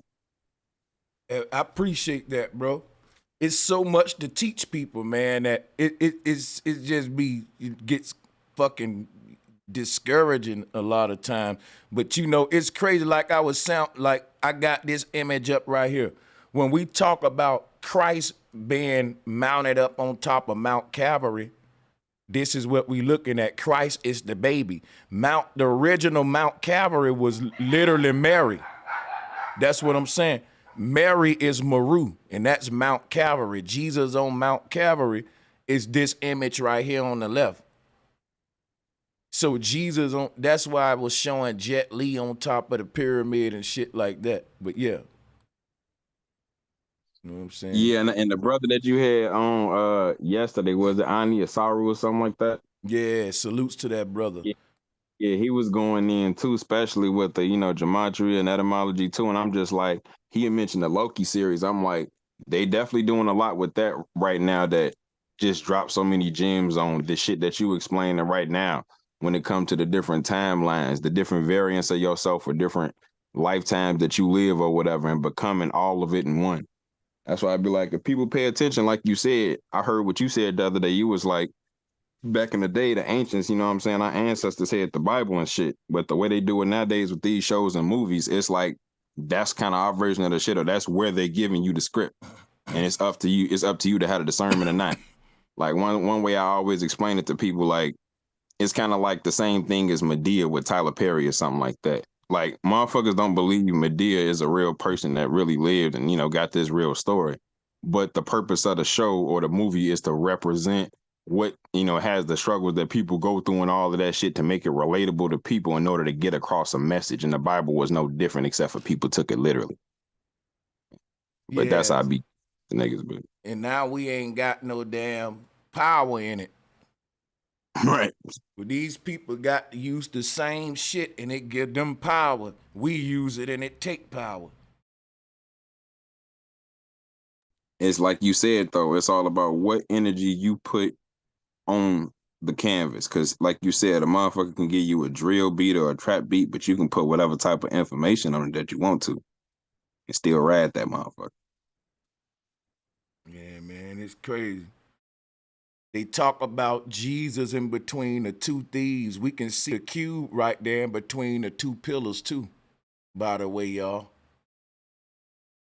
Yeah, this is all crazy. They talk about Santa being surrounded by a bunch of elves. But if you look at Mary over here, you can see what they showing you with the babies and stuff around her and stuff. But so, Right, but like you said, where they all at, they surrounding the crease, the mass around the crease. And I'm like, when you just said that shit is a hell of a jewel, that was a bomb, no bullshit. And then our soul in between these two pillars is like how we kick the field goal in between the fucking goal posts, and they give you the number 7 for completion and shit. Like everything be symbolic than a motherfucker, man. That shit is crazy that it come out to 7 though. I ain't never even thought about that. G, stop. They wild. Yeah, because if you miss the field goal, the number 6 is basically the fall of man. You reincarnate or some shit. Like the numbers play a part, I think. Damn, never connected that, bro. That shit crazy in football. I'm like, wow. That shit crazy. Hockey and shit, getting the ball in between these, is always that's the goal. You feel me? Yep, because it's like, you can shoot the 3 and get the 3. And it's all about, it's crazy how it's about when our shit get aligned with here, how you get beamed out.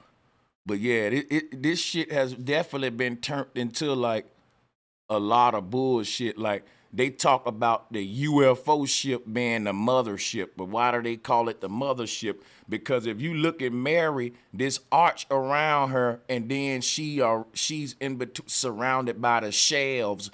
But if you take the S and the H off, this is why they say Santa is surrounded by elves, but it's really shelves that she's representing the middle. And then, goddamn it, what's the other shit I was just finna go into? Damn, yeah, here go the UFO ship right here. You can see how this arch around her turns into these sides right here, and they calling that the mothership because this is like she's representing that crease point, the crease mass, that where you getting beamed out and shit. This is what Nebuchadnezzar was telling Jesus. Are you telling me that we're gonna become a baby again? And that's basically what's happening, to where we gonna have another whole incarnation or whatever, I'm guessing. But It's just crazy how like backwards this can be decoded. Like, because I'm just like, for people that this is going over their head, because we can easily see how they can have this go over somebody's head. It's just like, but the moment you break it down, the shit hit makes so much sense because it's right in front of you. And long as you got the eyes to see the sacred geometry behind it, you got it. It's like it's like remembering something, like, oh, that aha moment, like, wow. This is facts.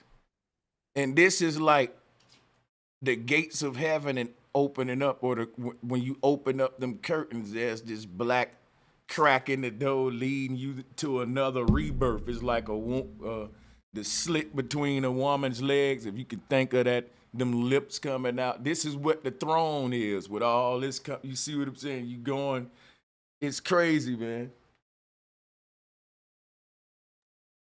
It's like, if people understood this, the whole perception and thought of death would be different. And it's a reason it's not taught the same like this over here in the Western world. Because I try to tell a lot of people over here, when it comes to like Western religions, really even let's say if you got to start with any religion, that's of course a send off, but the people in the eastern side of the world are closer to the truth than the Western religions are with how they, give more information on life and death, reincarnation, living multiple lifetimes. Christianity just YOLO with the shit. You go to hell or you go to heaven, nigga, after that. And it's just like that. That's pretty discouraging. Yeah, man. Salutes. Yeah, this is facts, man. Salutes to everybody, man.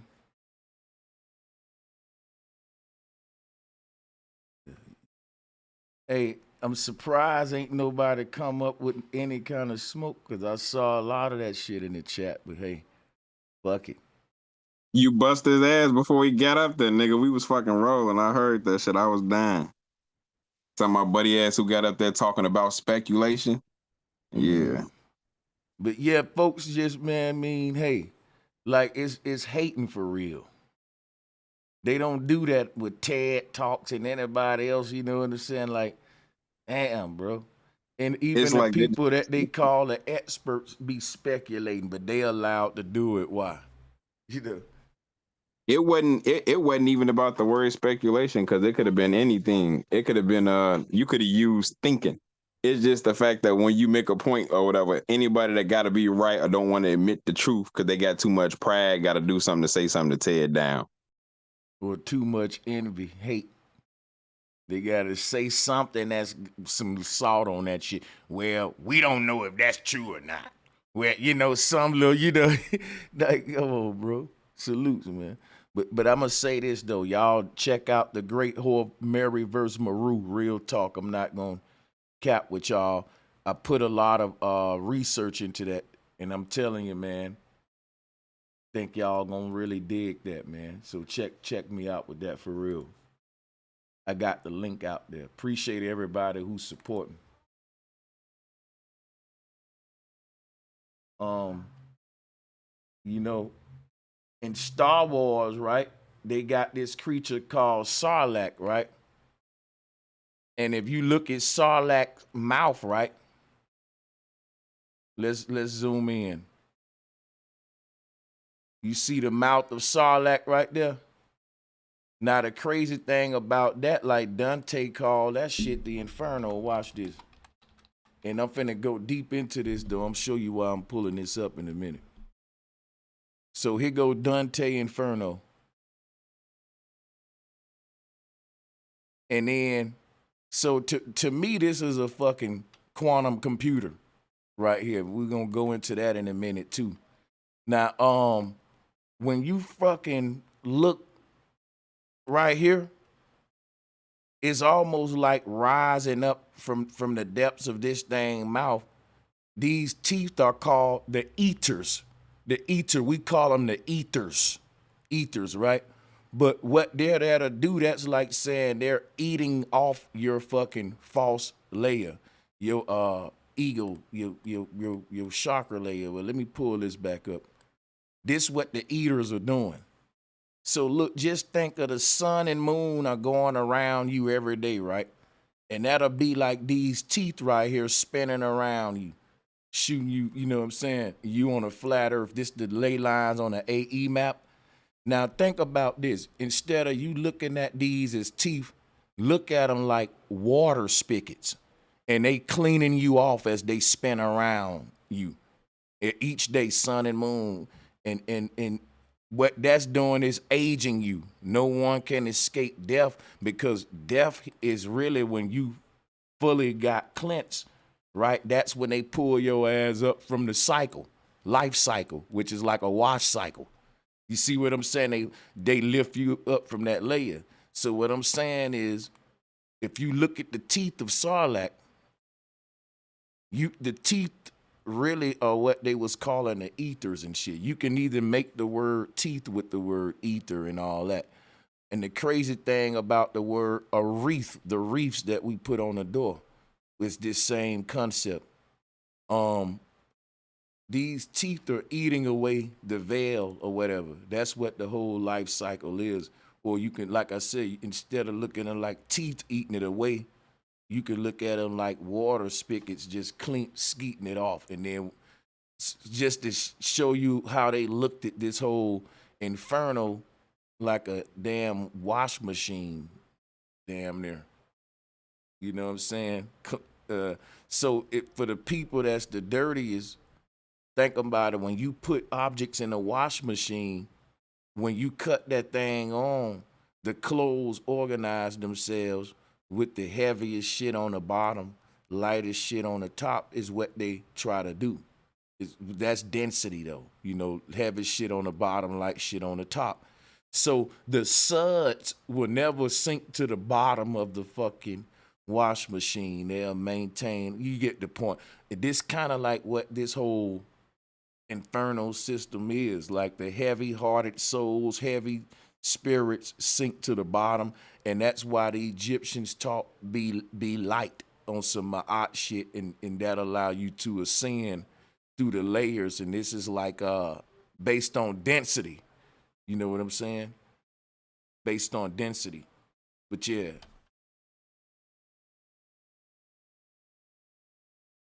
So it's crazy because it's like well, actually, I'm gonna see who else on the call that want to grab the mic. I don't want to hog the mic for real, man. Anybody else want to grab it? Let me throw the link out again too.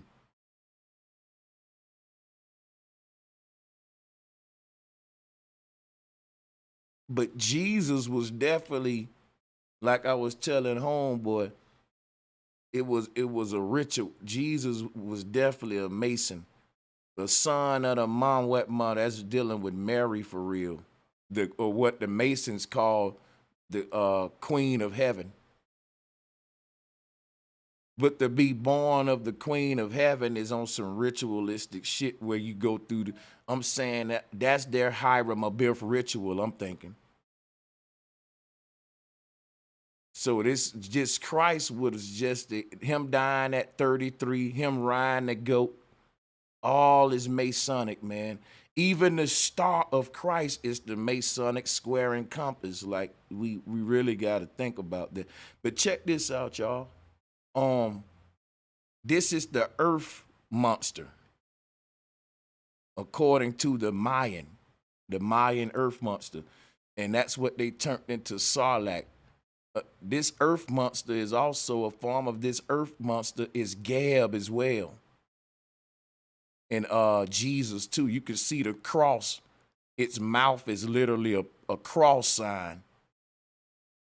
And that's this whole thing about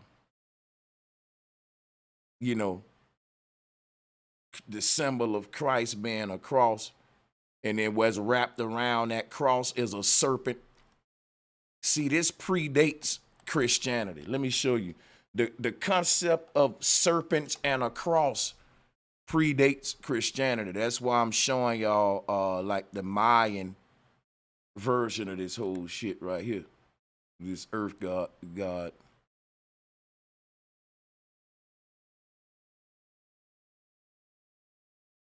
Come on with the shout out to you, Masterpiece. Salutes, man. We dropped the link in case you want to come through. Johnette, you can just speak whenever you want. What's up, brother? All good? Yeah, how you doing, man? Appreciate you for being here, bro. Thanks a lot, man. I appreciate it too. Really interesting subject today. I was actually smoking a little bit before, and it struck me with the singularity already happened by the Sumerians. Do you think that it's probably only the Sumerians that they arrived to this point, or it could be that some other cultures along the last 6,000 years of... No, that's what I was saying, that the Sumerians were part of a worldwide order is what I was saying. It wasn't just them. It was a whole, everywhere you looked around the world, people was building these Babel towers, and they had one language and one spiritual system. Then the religious order came through and established these modern, like these temples and mosques that we worship in today.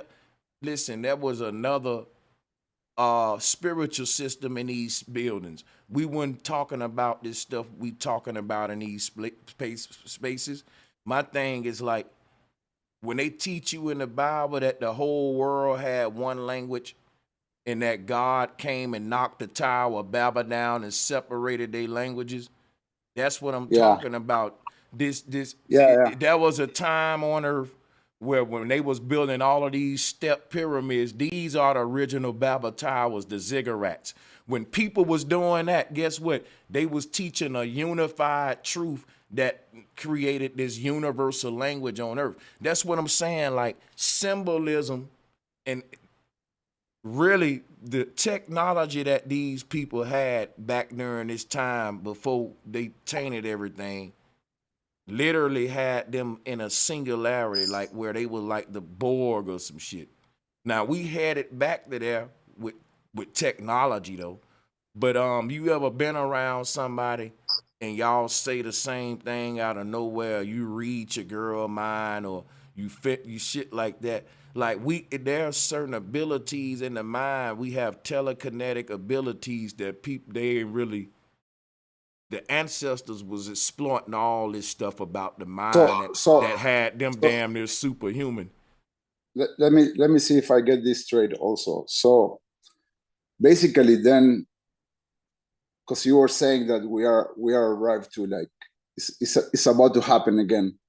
Do you think that like there are different ways to arrive to a singularity? Like let's say like Yeah. now we're working in artificial intelligence, and we have this potential to create this AGI, which is which is what is going to lead basically to what you're saying and more, to all be connected as a hive.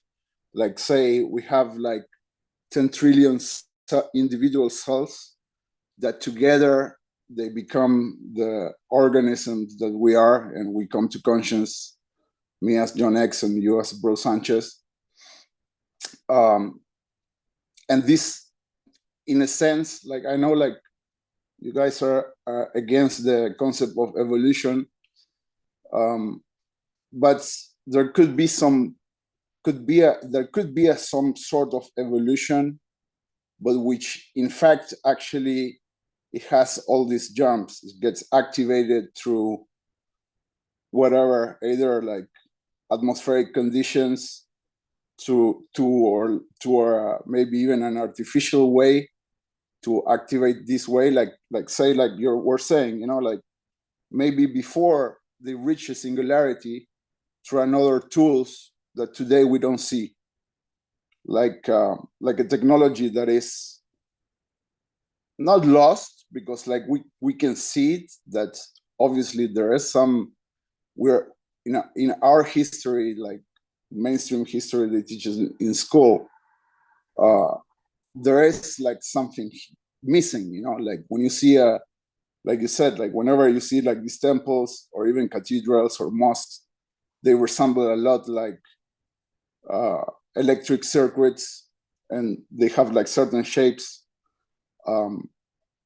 and obviously it's like a code. When you see these buildings, you're like, okay, so this is not just decoration, like there's a language in here going on.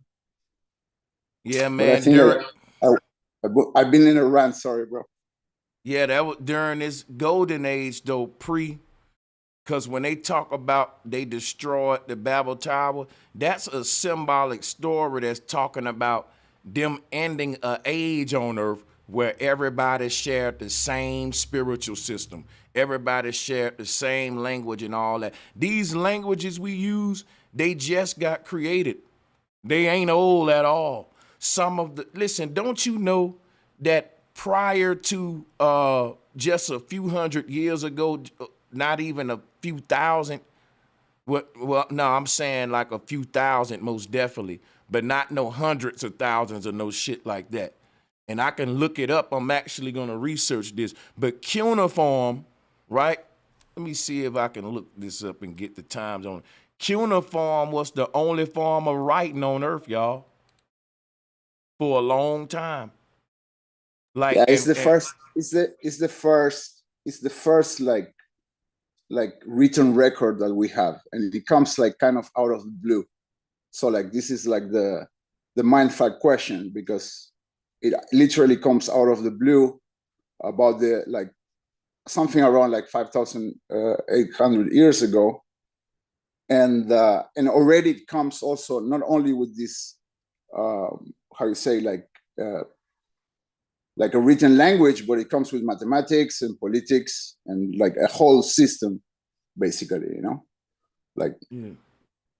So my thing is like I'm gonna do some more research on this, but the languages that we all speak in the world, they ain't even really different languages.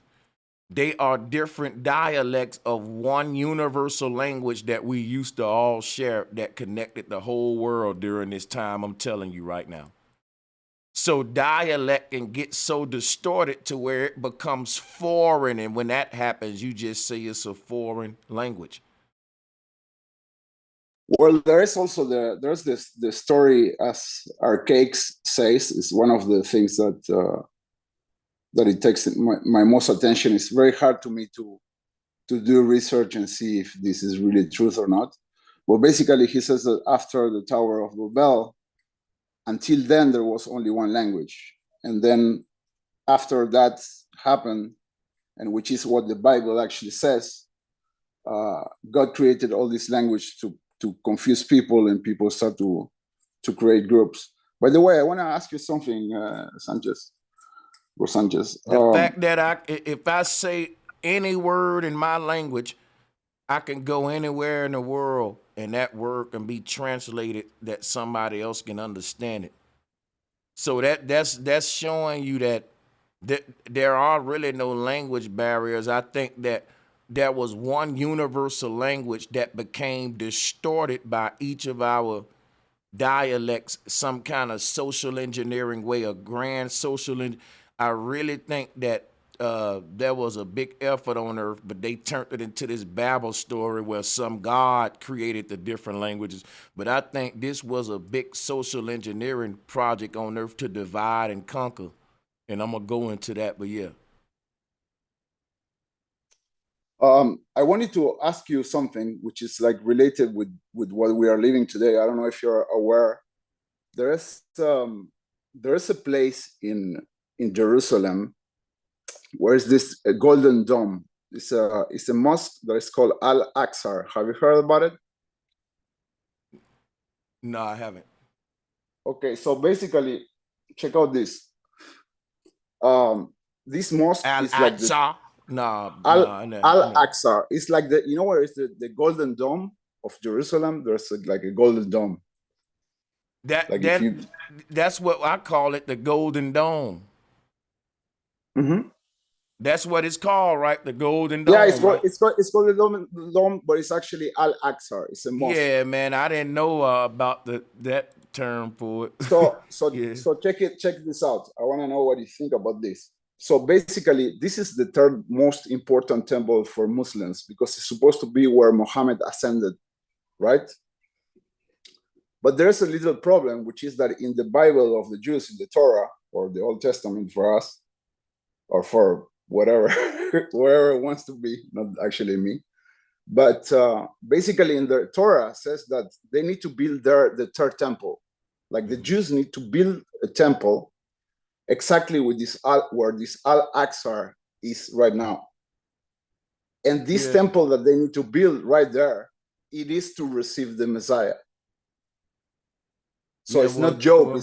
It's not just a temple that we need to build a temple. No, they need to build this temple and bring yeah. Well, I do know now to refer to it as Al Aqsa because I was just calling it the Golden Mosque. That Golden Mosque, you know, the Golden Dome. But that the name of it is Al Aqsa. Okay. Yeah, the reason that's the place where Allah ascended because I mean, it literally resembles a UFO ship, but the UFO ships don't leave the earth. The reason that there's a big antenna at the top of this mosque is like the root word of mosquito, right? Is mosque. And you know how the mosquito excuse me, it got the big siphoning tool for its nose. See, this antenna up here is literally what beams the soul out of this mosque as an electric discharge. This whole temple was created for us to have out-of-body experiences. In other words, all of these temples and mosques around the world, when we went into them and shut our eyes, we weren't praying, we was going out of our body in meditation. So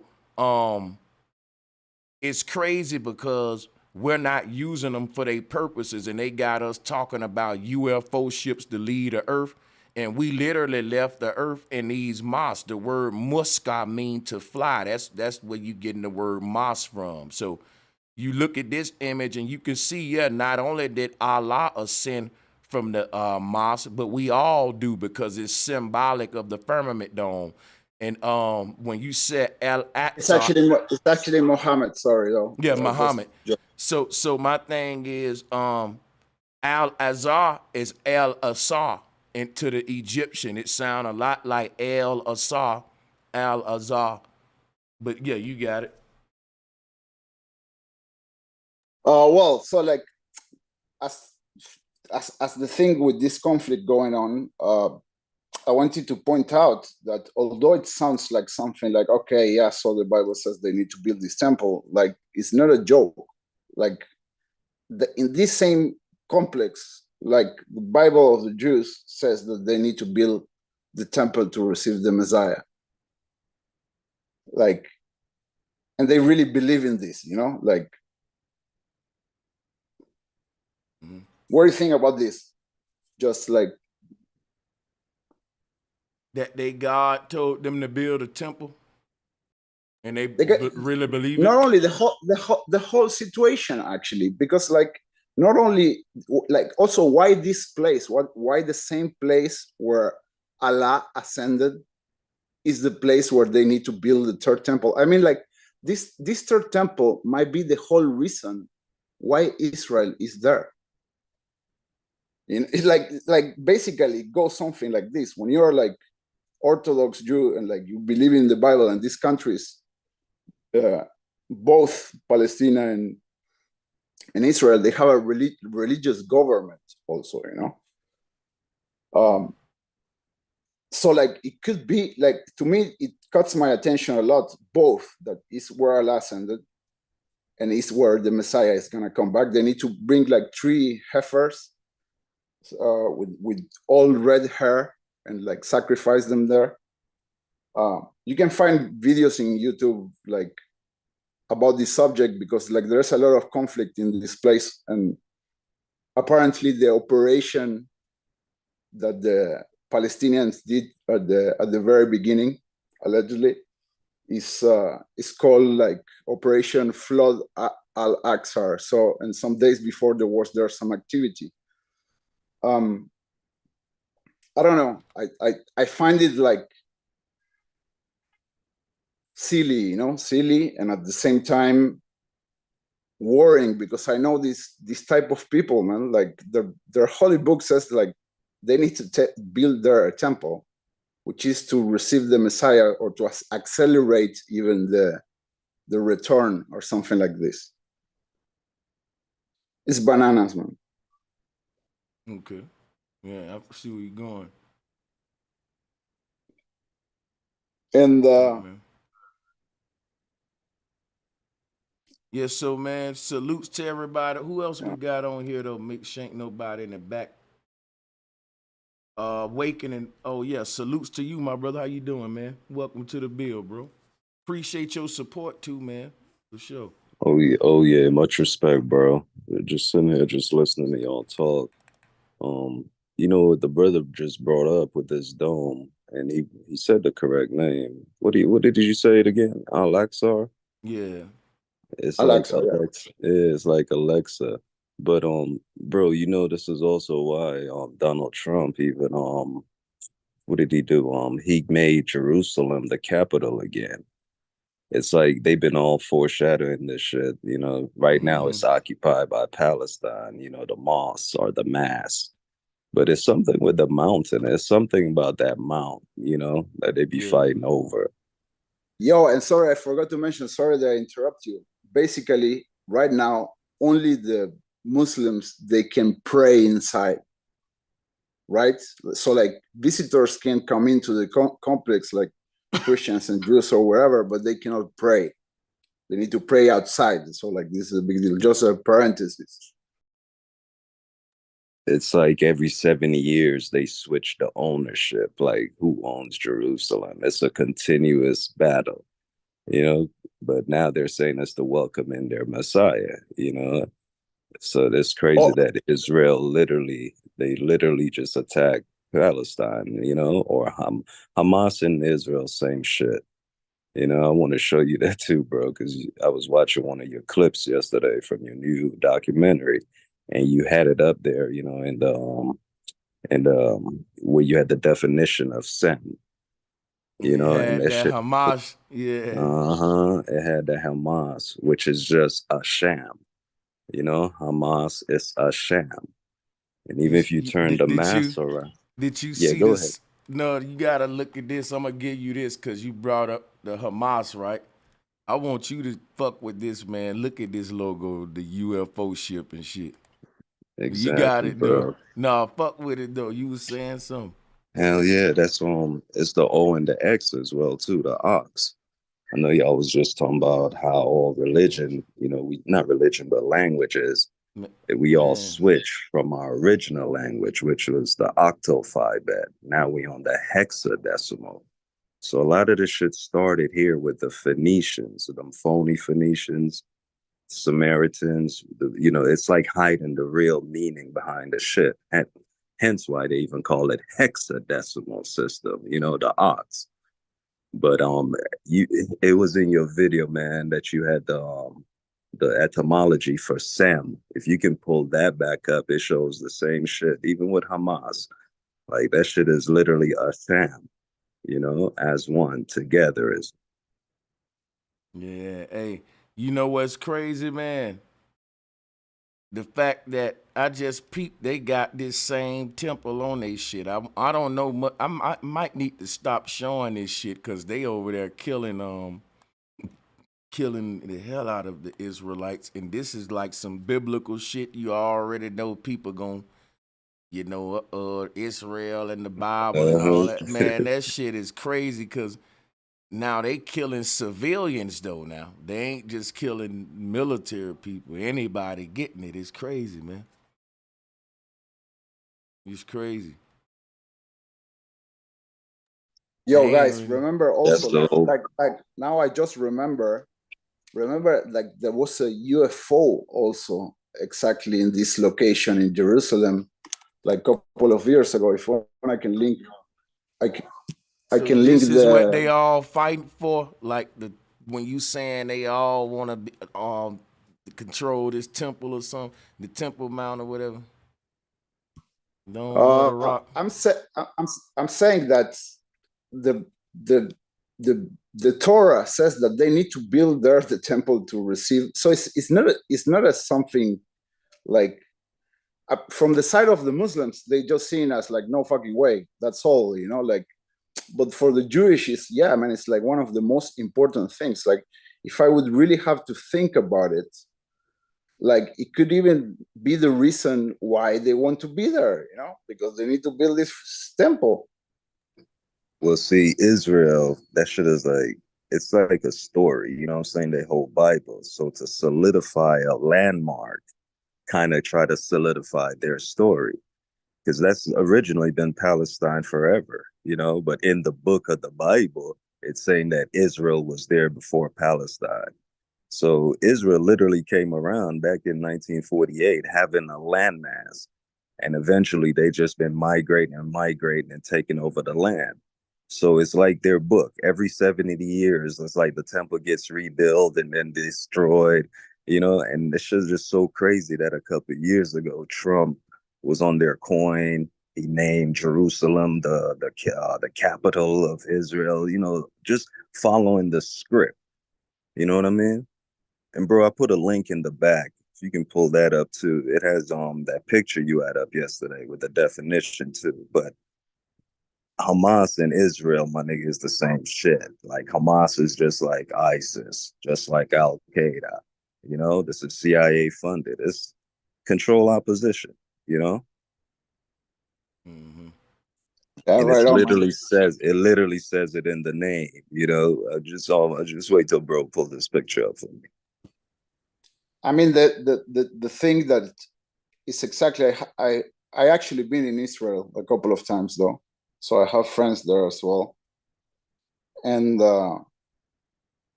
yeah, he was telling me that every 7 years, like normally this Hamas, he kind of like build himself up to after do these attacks. Well, you never know, man. Like at the end of the day, like their attacks, like they barely do anything. So like there's like not so much sense behind all this. Like basically they get wiped every 7 years. They throw a couple of rocks, you know, they might hurt a little bit, except this time allegedly like they kill And 1,200 people. it's almost like they sacrificing all these innocent people, and they both working together.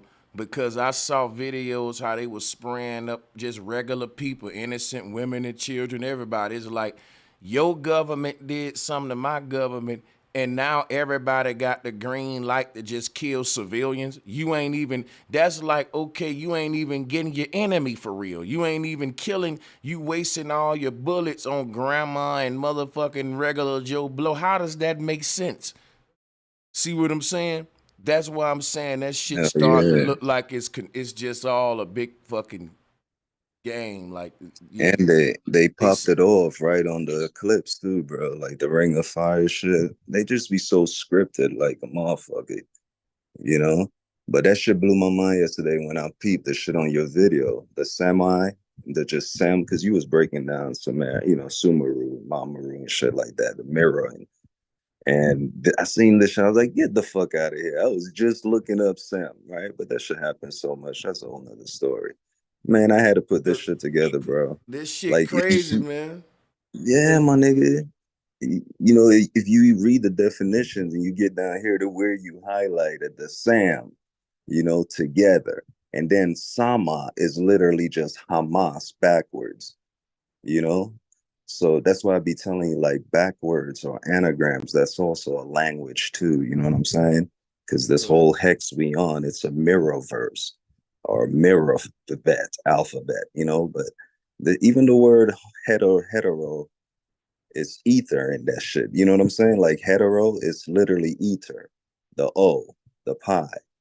You know what I'm saying? I want to go deeper with it, but I just wanted you to see the Hamas and the Shama, the sham. You know, Hamas is literally a sham, and That's then you can exact. flip it. That you need to get my presentation, man. That's why I be telling y'all like shop with your boy. I go over that in the presentation. That Sam is sham. I even go into armor, but I ain't gonna lie. That's Shop fire. fuck with your boy. That way you won't think I don't know about it. Like I'm already Yeah, got the content on a documentary going. Not only saying that, but going deep into other concepts as well. But yeah, you know, I just yeah, gave yeah. you a little peek when I put this Sam etymology up, but then you took that I, and ran with it. But if you get the 3 hour presentation, you'll see I'm with you on all this. I do that. I go into that. I go into all that. But yeah, that's all I'm saying, brother. I appreciate it though. Hell yeah, bro. You know, I support you. I get all them documentaries. I say them shits, bro. That's for future shit, you know. But this one I ain't getting. I don't have no time like that this week, you know, this No, it's weekend. But all you good. already know, But nigga. You know, but you already but know. That's something I'm but copping. I'm gonna But when end I up seen putting this it up. little I'm gonna clip, end up uploading it in parts and going over it and stuff anyway. But I'm gonna be okay, cool, talking through it a lot. If people don't want cool. that, then they can just, you know. But you know, I Yeah. had only put this shit together because I've been talking about Hamas as a sham. And when I seen this clip, I was like, nah, bro. There's no way you had that same shit up. And this shit was just fire, you know. And then Uncle Sam or the mask. But I know you want to save it for the presentation too. You probably got a No, lot I more to ain't go saved it. I over. already put it in there. And matter of fact, if you was watching the previous two joints I did on my regular channel, I'm uploading the presentation in parts as a upload and going over that shit on the main channel, basically saying the same shit plus more, but just telling people if they want to get some edited without all the fat music behind it, you know, boom, boom, boom. But yeah, I ain't saving nothing. Once I come up out the dark with the research, I'm gonna have it in all formats, for sale format, for free format, music in the background, no music in the background, the live stream with me video breaking it down like I'm doing now on both my channels, and then the uploads where I'm not pausing it and stuff all the time and shit like that. They see what I'm doing, like ain't, you know, once I get it, they got it. But yeah, man. Hell yeah, it's timely like a motherfucker. You know, it's on point, right when all of this shit happening over there too, in the mid area, the Mediterranean. You know, right in that area.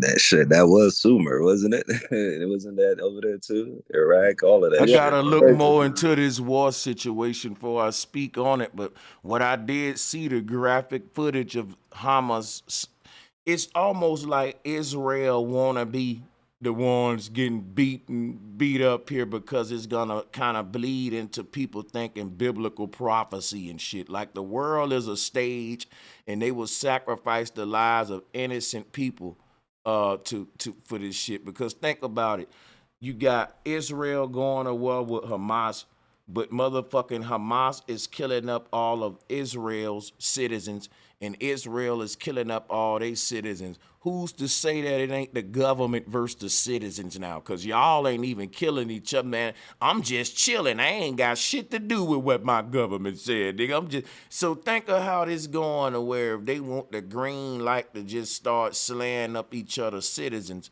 then we can come with this, hey man, he bombed us first, he bombed us first. Well, you go and get his ass, man. Leave the people alone, goddammit.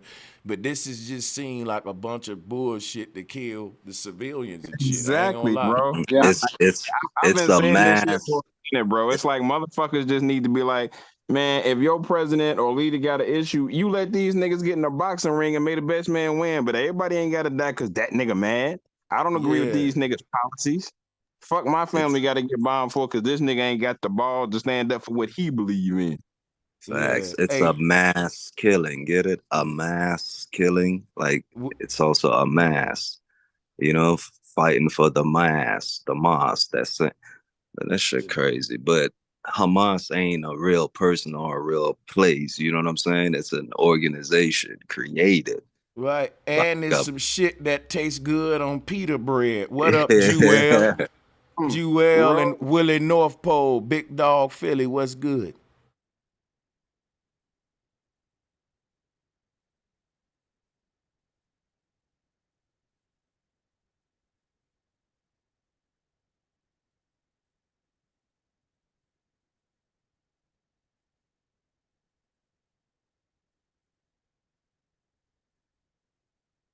this shit just I'm go blank talking or something? about, it's crazy because it's like, what kind of game I got smoke with you, you got smoke with me, but now I'm finna go kill up the old lady in your hood that's walking across the street.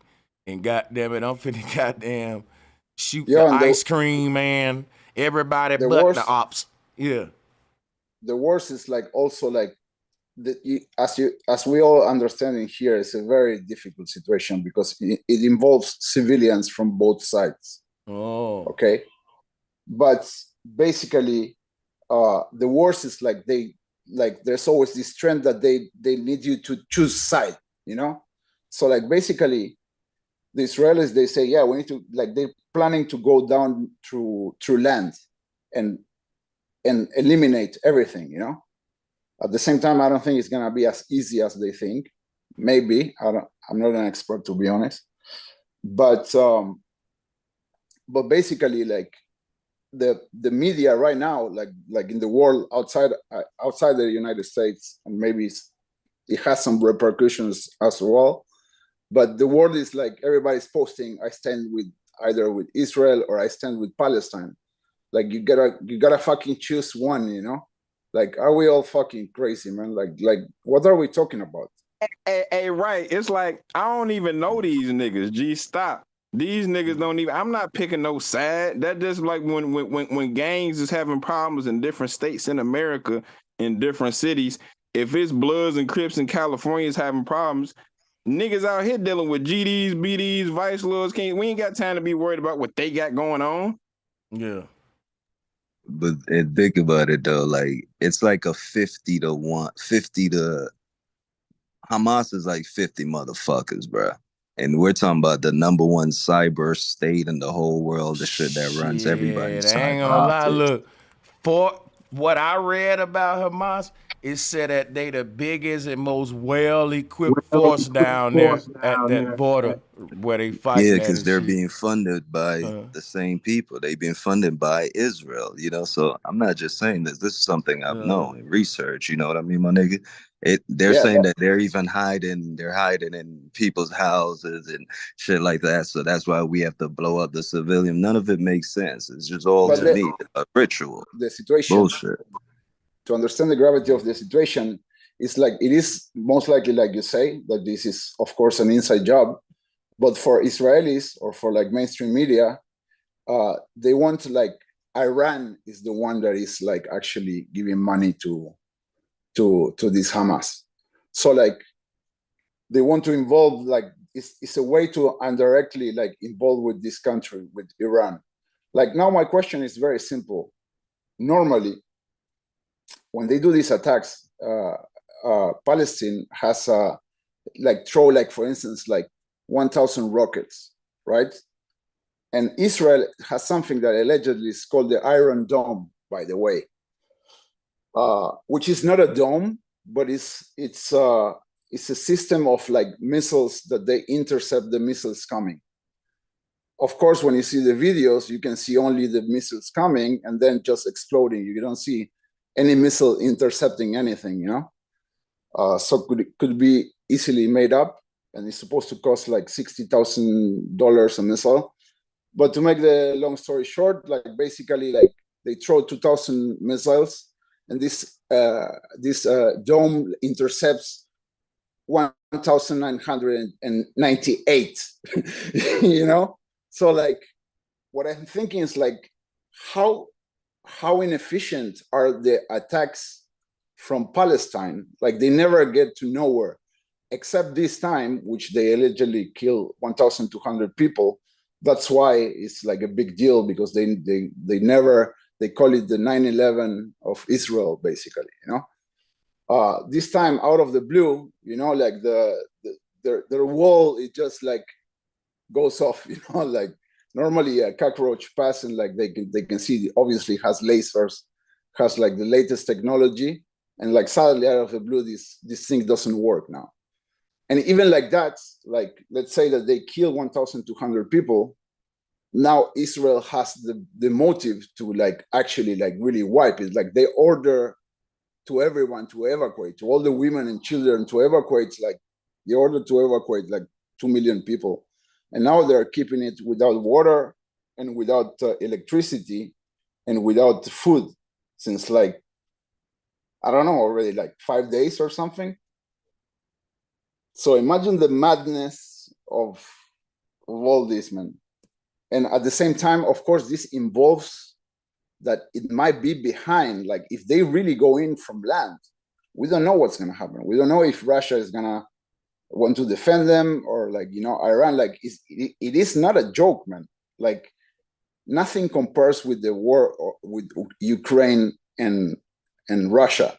Like this is like, if they're going to go down and really do what they want to do, what they're saying they're going to do, like this could easily end up really, really bad, man. Like if, like normally I'm optimistic, you know, but this could end like really, really, really, really bad.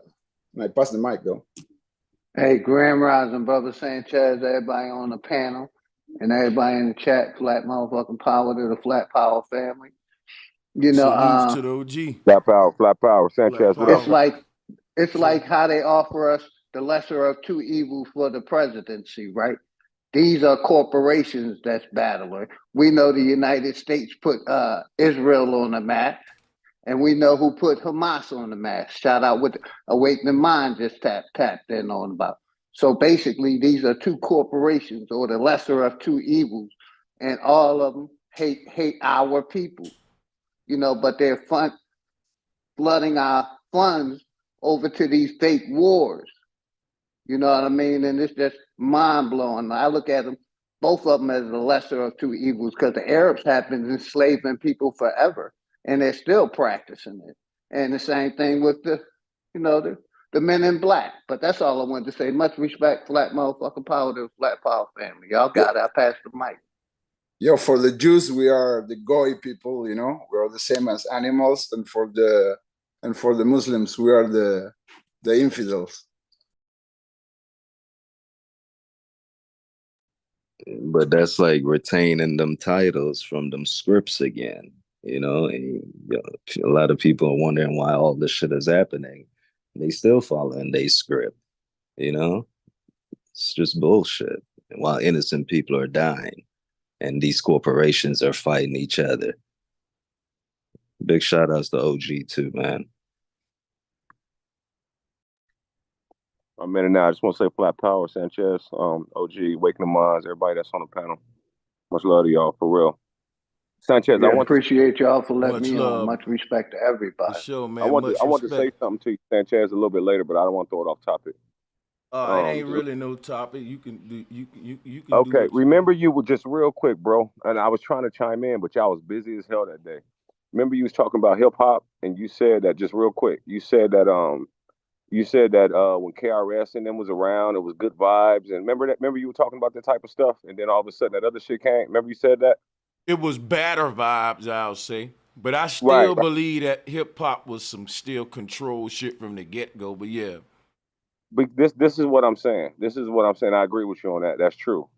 But I think maybe the first generation didn't know what was going on. They was signing real record deals with hopes. You know what I'm saying? I don't know.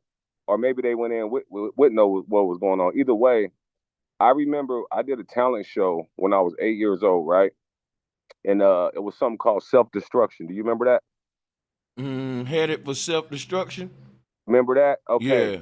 Now, I did that with all the future gangbangers in my neighborhood. My mom made us sit down and practice that. I did most of the roles because I can remember everything. I was the rapper, obviously.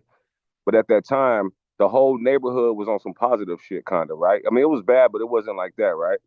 And then when the NWA came, that's when, and all that shit came, that's when shit started changing, kind of, like more. It changed a lot more. What I'm trying to say is, do you think they was trying to send a message when they was saying you headed for self-destruction, like they was talking to us, literally, like with the music industry? Do you get what I'm saying? And then I would like to go back and revisit the lyrics in that joint.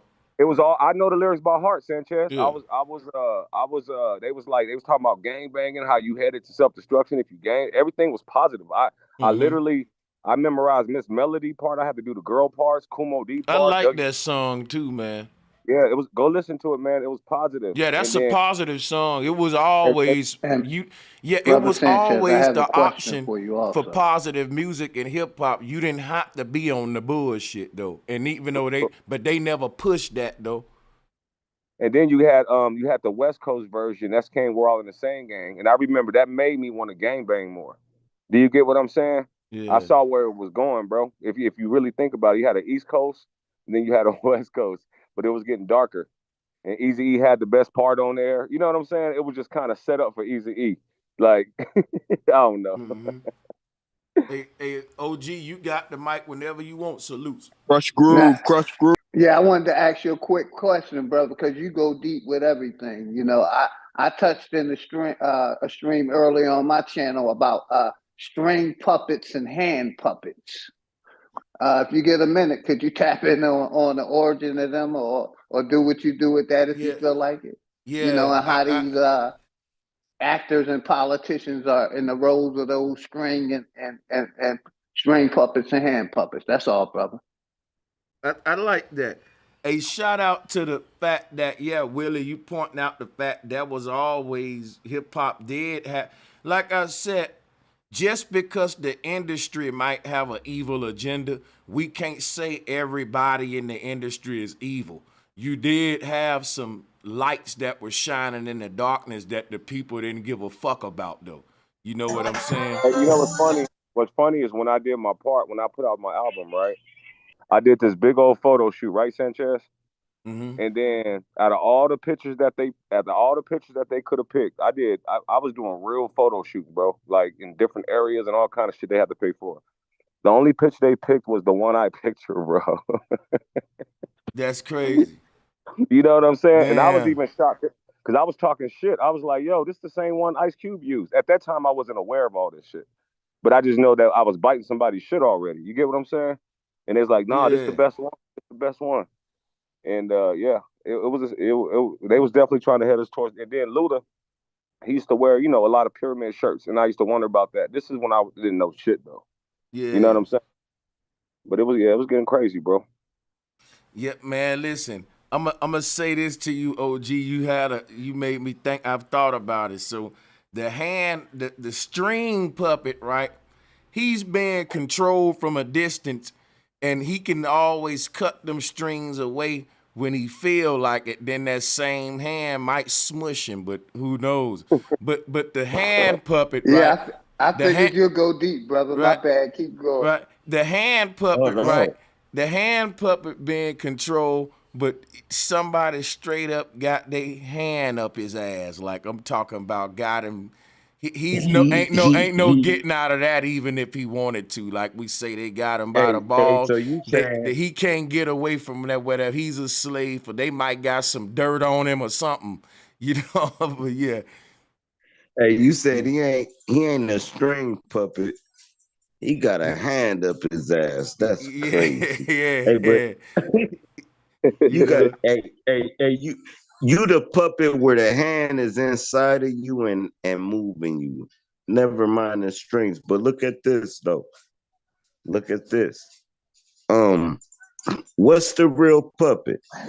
Is the real puppet entertainment or is the real puppet politics? Or is they all puppets? Because they control the mind with politics, they control the mind with entertainment. No matter if it's country music, no matter if it's Democrats, or is it religion? But y'all got it. I just wanted to introduce myself, Sir Drop. Y'all got it though after that. Hey, Hey, I salute, said they salute, all man. puppets. If Yeah, you they are. make it to the media, you're a puppet. Y'all got it. They're all puppets, man. Politics is entertainment in the form that it comes broadcast to us. And don't forget, when you have puppets, and you also have puppet masters, like Brother Sanchez said, he went to school he did the juggling thing. So they have masters behind the puppets. But y'all got it. Nah, juggling is just you throwing up pins and shit like that, bowling pins and balls and shit. I want Hey, a clown, goddamn it. Yeah.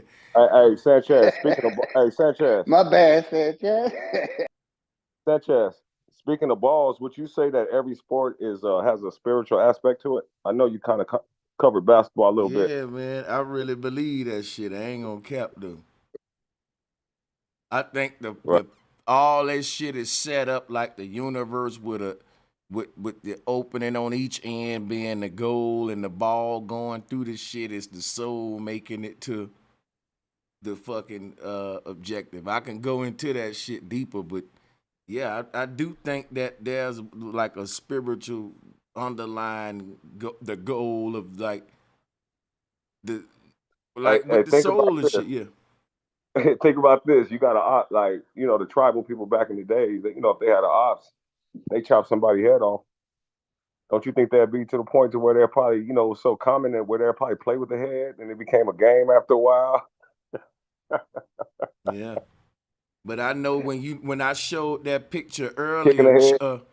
yeah, but when I showed that picture earlier of China Master, they tell a story about a decapitated great mother who cutting off this head at the North Pole, but I was breaking that down how that's the Taurus, you know what I'm saying? Because when you say decap, you saying why the pyramid don't have a capstone, it's decapitated, it's detached, you know what I'm saying? But they was personifying. I can pull that back up for y'all, but yeah, that's what I think it meant. Like when they tell you this story of Sisyphus pushing this huge stone, trying to get it into the little hole at the top, you can look at that like him playing a game of basketball, and if he make the shot, he can make it out. Man, You know what I'm saying? that's crazy. So I think that these games do, cause what do we say? We going to the Olympics. That come from the word Olympia, where the gods and Greeks and shit like that is looking over the simulation games below, all of the earth realms and shit. So that's what's happening at the Olympics. All these powerful government shit are basically looking over all their athletes and shit. The Olympics, Olympia, you know what I'm saying? Yeah, But man. You've been everything having seemed to have like a spiritual meaning, yeah. you've been having some fire streams, man. That dude Ani, is that his name? Yesterday, the Yeah, other day. Yeah, y'all killed that shit, bro. Good shit, man. yeah, he I'm still gonna go killed it. back Yeah, and watch. Gotta watch more of it. yeah, I'm gonna have him back though, man. He's good to collab with. Salutes to the brother Ani Asaru, man. Yeah, you don't be bringing no bullshit on the show between him and Jason Bashir. You know, I became fans. You don't want to put me on Callaway too. So at that time, so Yeah, and I'm trying to find more people out there that's, you know, and we just keep networking, man. You know what I'm saying? yeah, Every day somebody's saying, yo, check this brother out. Check that brother out. We're going to get him on. Shit, we're going to network. But yeah, we're going to have Jason back too whenever we can, man. Him and Seven and everybody, yeah. That'll be dope, man. hey, I was at work, right, and there's a bunch of tools there. Everything is shaped like cosmology, bro. When I start paying attention, like every fucking thing, bro. You know what I'm saying? With the circle in the middle, the rings around it, like everything, fam. Like you know, I don't know if that's if you know, I don't know if you Well, ever. Lauren Hill said everything is everything. If the universe is a fractal code where every single separate object we think is something different than what the construct is, but what if everything around us is just a miniature exact copy of the construct? That'll be that holographic fractal code that we talk about, but we just ain't looking at how it's the same thing. And then Yeah, one day when we see this one, is syncretism kick in where you like, yo, that's that, and that is that, and that's that. And then you end up like Lauryn Hill. You know what? Everything is everything. You know what I'm saying? May Facts. I, may I Ripple ask? in. May I You ask? Jump know, above, Sanchez. Yeah, you yeah. know May I what's ask you? crazy? Just speaking about spiritual, I mean spherical, same thing, but all our like dimensions and math, all the markings on it is from a wave, but it makes a circle. So it's kind of like all shapes comes from that circle, that pie. It's like it's rippling in. Even when you pull a pie out of the pie, it's still called a pie. You know what I'm saying? That's But real. that unit circle, the circle in the cross in the middle, the radius into the diameter to give you the cross, man, you'll see it all. Even the root markings on a ruler, these are individual spots on a wave going positive to negative. And Well, then when you add the magnetism to it, you get the horizontal effect. So, it kind of makes a flower. It also makes the flower alive too. So, I mean, to me, yeah, everything is spherical, Hey, everything. spiritual. hey, I'm gonna need y'all to forgive me, man. I gotta get out of here real quick. I gotta do some projects in the crib for the sun get too far down. But yeah, man, this shit here was a charm, and I'm gonna be going live again to continue this shit because I got a lot of new research to run across the round table. I appreciate that. Fly Yeah. Power. Sanchez, email me your phone number again, brother. I got a new phone, man. If you Oh, can. okay. For sure, man. I'm gonna definitely do that, man. I got the damn. I don't remember. Actually, you know what? I'm gonna email you my new email, and then you can go from there because I don't want you to Okay, send it yeah. to the old one. That's what I need. Yeah, and then I'm gonna send it to you. Respond with it. Appreciate All that. Hey, right. flat motherfucking power to Black the power, family, y'all. man. Black power, my brothers. Y'all be safe. I see y'all on this Hey, one. Appreciate much everything you do, respect, brother bro. Much Sanchez. respect, everybody on the panel. Facts. For sure. Hey, thank y'all for supporting my work as always.